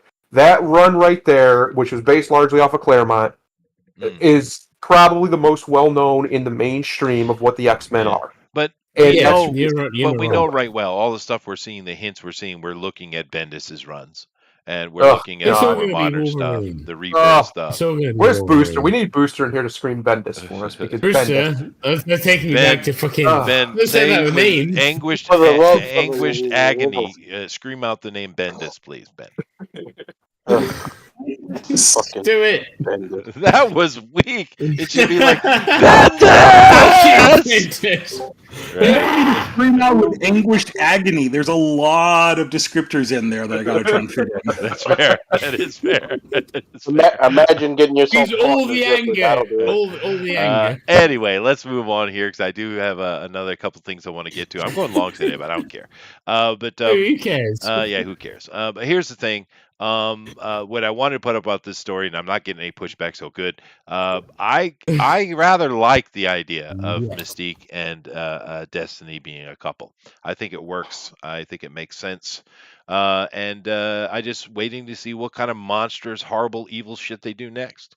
Because Hickman's not afraid of doing that. That's one of the things I like about Hickman. Not being afraid is good. No. I'll agree with that, dude. Agree. The next story I have, I didn't really have much to say about it. I just thought it was interesting because Jamie Lee. Yeah. Well, that's a very old picture Shut of up, Curtis. Shut up. And her legs are where? She will always be this to me. Literally, right? My last NFT I did was drawing Michael Myers as a monkey. Jamie Lee back in the day was the bomb. Jamie Lee. I know she's a noisy lady now, but I don't like short hair on females. It just doesn't. It works on her though. She's awesome now, regardless. So she's still cool. She's still attractive, but no, it's not the attractiveness. She's still a badass in movie. Have you seen the last movie she did? Yeah, I did. That was good. I mean, it wasn't great, but it was good. But anyway, let's get into the article here. Thunder, go ahead. Jamie Lee Curtis to write climate change propaganda graphic novel. That's a lot of words in a row. Titled Mother Nature. We know John doesn't like the comments. The commas. Just give me a comma, John. Just throw one at me. But here's the thing. Okay, fine, great. I have no problem with it whatsoever. I just thought it was interesting that Jamie Lee Curtis is writing a graphic novel. Of all people. I would like to tell you, please write something horror because we love seeing Jamie Lee Curtis stabbed in the face. That's fair. Yes. But she's just this is Let's be honest, global we warming do. story, which is fine. It could. I like the idea. The thing is, there's a lot of good stories there that you could write. It depends on how they write it, right? It could be good. It could be based on racism and white supremacists. Yeah, I doubt it will be because it's going to be all politics first and story second, more than likely. Yeah, that's the thing, right? So that's a worry, right? Because I'm writing my story at the minute, and mine's based on more based on Ragnarok. So who gives a shit about all that bullshit? The thing is, you can tell political. Oh my god, my art looks better than this. It makes me sad. Yeah, it's not great, but it's also not bad. It's weird. But it makes me sad that that's a professional. You know what I mean? Right. But I mean, we've said this many times before. Show don't tell, right? Just Barry's the artist. Just fuck this guy. I'm way better than him. Go ahead, Grimlock. I hope since it's a propaganda novel, and seeing how Hollywood is lately, I hope this story ends up with white people are the cause of global warming. So the only way I do, yeah. is killing all the white people. Whoa, what the hell happened there? We'll just cue all the white people. All these white people are causing global warming. I love it. Kill Whitey to save the earth. You are making coming right there. I don't know that Jamie's that type of actor, but. I'm curious. I actually think I'm going to read this because I like that scene. That's good. Is she a good writer is what I'm curious about. Because if it is well written, right? If it's well written though, it could be really good. well written. Well written. Like Will Wheaton. I'm sorry, Chester. We don't need to take the piss out of Aren't they, Chad? Just a bunch of jerks. Yes, I know. Dude, what's your day job again? Who, me? Yeah, what do you do? Oh, he owns a mountain I just exist. He owns an entire island, I think. No, Chester is basically God of Japan. Humble English teacher. Exactly. The God of Japan. You don't own your own English teachings. You don't own your own teaching school. No, just no, a teacher. not at all. Oh, okay. You don't have to take this abuse from them, Chad. You're better than this. An English teacher with I suppose I mispronounced something in my slobber. I guess I didn't catch it. But anyway, does anyone have an opinion? Are you interested in reading something from Jamie Lee Curtis? He looks average at best. But now I want to read the story. Not very good. I'm not interested in this, but now I do want to read the story of a humble English teacher with the speaking skills of the Tasmanian. Yes, that's our new story. We're all right. I'm quite eloquent, sir. I do not know what you're talking about. I love it. It'd be like what's it called? What's that anime with a teacher that's an alien that gets killed at the end? Oh yeah, the one with the squid teacher. Yeah, you know what I'm on about. Yeah, you know what I'm on about. Yeah.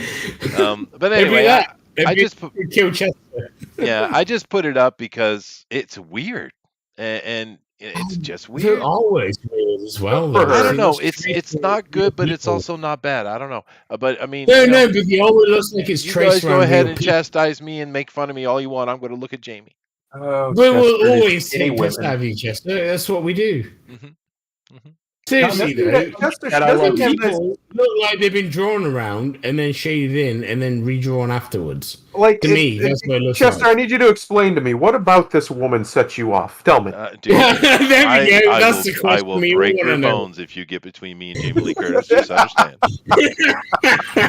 It's her knees. They bend wrong. Is it the knees? Is you a knee guy? Is that your thing? It's hot as shit. We went on our first crush. Look at those weird toes. Well, come on now. Everybody here had a lady that they thought was sexy when they were a teenager, right?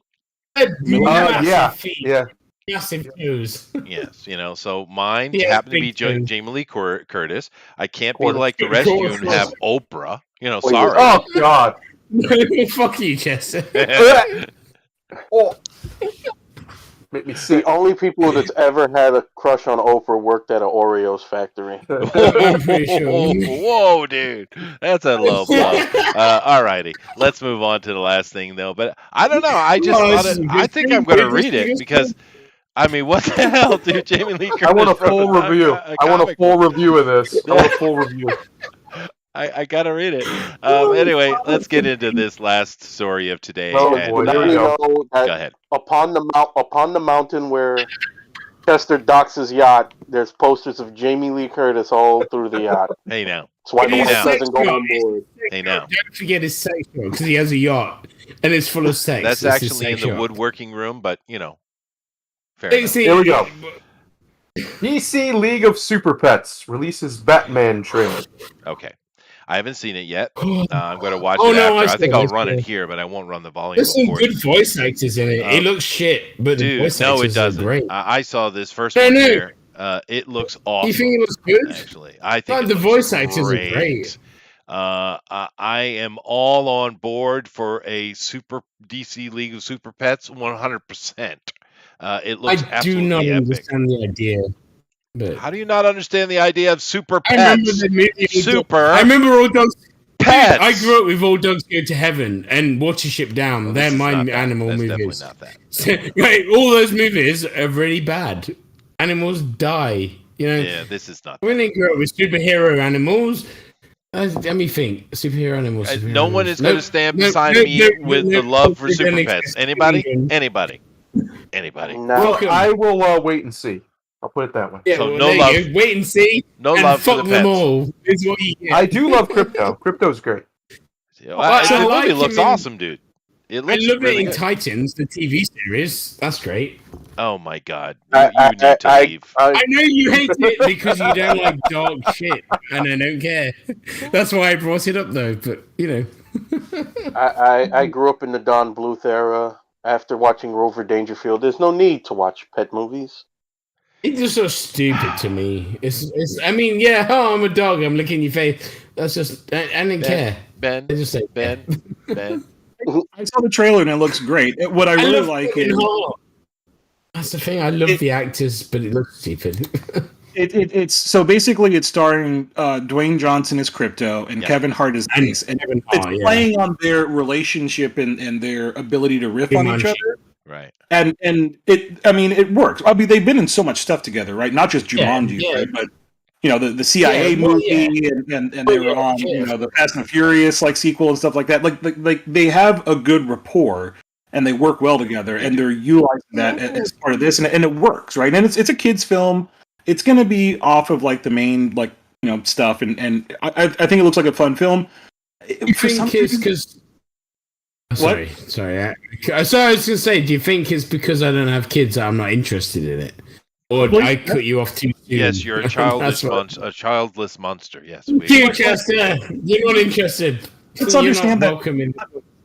Not every film has to be for everyone. That's No. fine, That's true. right? So Yeah, if you yeah. have kids, you don't have to see this or even want to see it, right? It's got Keanu Reeves as Batman, which I find I love kind of Keanu. Yeah, I love Keanu. Yeah, I know, right? That's- so we'll see. Yeah. Yeah, I love- just- love the trailer. It was just too I cheesy love for the me. trailer. It hooked me instantly. Yeah, For it's me, fun. I think it's great. Yeah. Yeah, That's cool, man. I mean, if you like it, that's cool. Remember, Chester? Remember when superheroes were allowed to be fun? That's Just fun. No, Yeah. no. Just for Dude, fun. Hold on. Let me bring up the point and quell the drunken ramble for just a second. Right? No, there'll be no drunken ramble quelling The here. reason this movie is really good and timely right now is because, for instance, my son who's 8 Uh-huh. really wants to see Batman, but I'm not going to go take him to see the Robert Pattinson Batman. That's just too dark, right? He's not old enough to see that yet. But I have to. Oh, this is really important. To I me. sure as Like, shit I have to. will see this. This is age appropriate, right? So this is the beauty of the comics, right? That we get one for the kids and we get some stuff for the adults. I think that true. works out great. I agree. And Titan But did sucks. you not watch adult stuff when you were a kid? Because I watched that when I was 8 years old. Yeah. You know. Yeah, but So you've this grown is- into this is become an important to me. alcoholic. Maybe there's a reason. Yes, but I'm a musician. That's what we do. Fair enough. That's true. That is true. That's fair. I wasn't an alcoholic. I'm not an alcoholic. Fuck you. He wasn't an alcoholic till he picked up the guitar, and Boy, that was I'm an easy. alcoholic. You see how easy I hooked that? That's not right. That was abuse on my part. I apologize. No, seriously, right? I grew up watching horror movies and adult stuff when I was younger because of how I grew up. Because I was born in '80, so like I suppose '90s was my thing. Mm-hmm. But I grew up watching Nightmare on Elm Street and I grew up watching horror movies and stuff like that, right? But nowadays, people, slasher movies, so Nightmare on Elm Street, Friday 13th, Evil Dead, whatever, all the horror, all the cool shit, right? Because let's be honest, it's cool shit. But nowadays, I have friends that have kids, and they're afraid to let their kids watch this shit. And I'm like, but we watched this when we were kids, so I don't get it. So is this a thing that rambling run-on sentences? Holy shit! It was, dude. It was. Yeah, I was worried he was going to pass out for not breathing. Oh my God. Yeah. Fuck you. Of course, you're not going to take your kids to go see The Batman. Are you kidding me? I would. No, well, thank God you don't have them. And to be honest with you, if you had kids, you wouldn't. It changes you. I would. No, it changes. Dude, I grew up on fucking Well, horror. you say you wouldn't, Chester, but I'm just going to tell you, there's plenty of people who would and did. Oh, so, Fundera, right? Did you not grow up on horror and that shit? Oh, absolutely. I was watching rated R movies when I was in preschool. Exactly, man. We watched that shit when you're young. It doesn't fuck you up. It gets you understanding. Well, it definitely fucks you up. You are not a good person to be making that declarative statement. No. I feel fuck you all. And Ben, I think I might have found the problem to America's woes. Degeneracy. I'm an American, so let's be careful. Yeah, I'm sorry, Grimlock. Go ahead. I was gonna say, it wasn't gory, but my parents let me watch Andrew Dice Clay, Richard Pryor, and George Carlin as a kid. So, holy, there's that. Really? That was cool. I watched Critters when I was 6. Wow. That was good. I'm sorry. I like people eating people. Yeah, that's fine. When I was a kid, I wasn't allowed to watch that stuff. I remember the first risque thing I saw was on someone's Cinemax, and it had Natasha Kinski in The Cat People. Oh no, dude! Right? Don't get me wrong. Porn. My parents don't watch shit like that. But death, we can watch people being eaten alive. She's an actress, dude. It's not porn. God damn it. I'm sorry. I'm trying my hardest. But probably good that he lives in Britain where he can get free healthcare when his liver shuts down from drinking too much beer. Fuck you, man. I know of you. All right. Well, I gotta cut it. Be here today. Yeah, that's fair. No, I'm glad you came, Rap. I got to get some work done today, so I do need to go. Jesus. Anyway, thank you guys all very much. It was a lot of fun. Keep in mind, tomorrow we do have a Bugbear's Basement where we'll be continuing with Bill's run on the ICRPG. We're doing a Cyberpunk game, so come back for that if you're interested. Keep in mind, on Thursday we are doing Artful Thinking's anthropomorphic animal thing. Right? No, we're not. Thursday we're doing Jeff Potts' book. Oh, we're doing Jeff. Oh, okay. Yes. So we're doing Jeff on Thursday. We're doing Tomb of the Revenant on this week. Let's get it right. Okay. Oh, I'm glad. So Tomb of the Revenant. No. We're doing Tomb of the Revenant. He's already put his reference in the topic reference. Sweet. If people want to know, there's a lot of descriptions for all his characters. It's really cool. There's a lot of interesting things to draw from. And then the week after, yes, we are going to do Artful Thinking's RPG. And then after that, we're probably going to do the How Comics' book that he's released on Kindle on Amazon. Cool. And we got a bunch of stuff I pushed it forwards because Artful Thinking's campaign's finishing soon, so we have to do that after Jeff. But Jeff deserves a thing because you were away for a week. We're going to do it, so we're doing this week. We should. So. And of course, we're also Eric is going to be dropping his fourth book in the. Oh yeah, we're doing that. Closet. We're doing that after How. Yeah. So we're doing that, cool. and then How. We got stuff coming, so come on back, guys. Thank you all for being here, even Rabbit, and alcohol. Even me. Even you. Fucking Rabbit, would you like to say anything like goodbye to the folks? I mean, you could go listen to Crying COVID on Spotify if you want to go fucking fund me. listen to my band. Or you could commission me for some art. I'm good for it. I do good art. You're a very good artist, actually. So cool. How about you, Ben? You got anything to say to the peoples? Stay safe and love each other. Aw. Grimlock? I got nothing. It's Monday. It's Monday. It is Monday. Love each other just threw him right off his aim there. That's why you have me here. I'm balanced. Yeah. It's Monday night. There's only so many words of wisdom you can get in on Monday night. That is fair. That is fair. It is fair. All right, guys. So Thunder, take us out of here, man. I have a very simple one. I've done it on here before. I like it. I think it's strong. It's about what is goodness. Good men can have done bad things and still be good men. Goodness is not something you did or something you are. Goodness is what you do. Virtue is not passive. Do good, be good. Namaste. Yeah, excellent to each other. Party on, Garth. Sorry. Party on,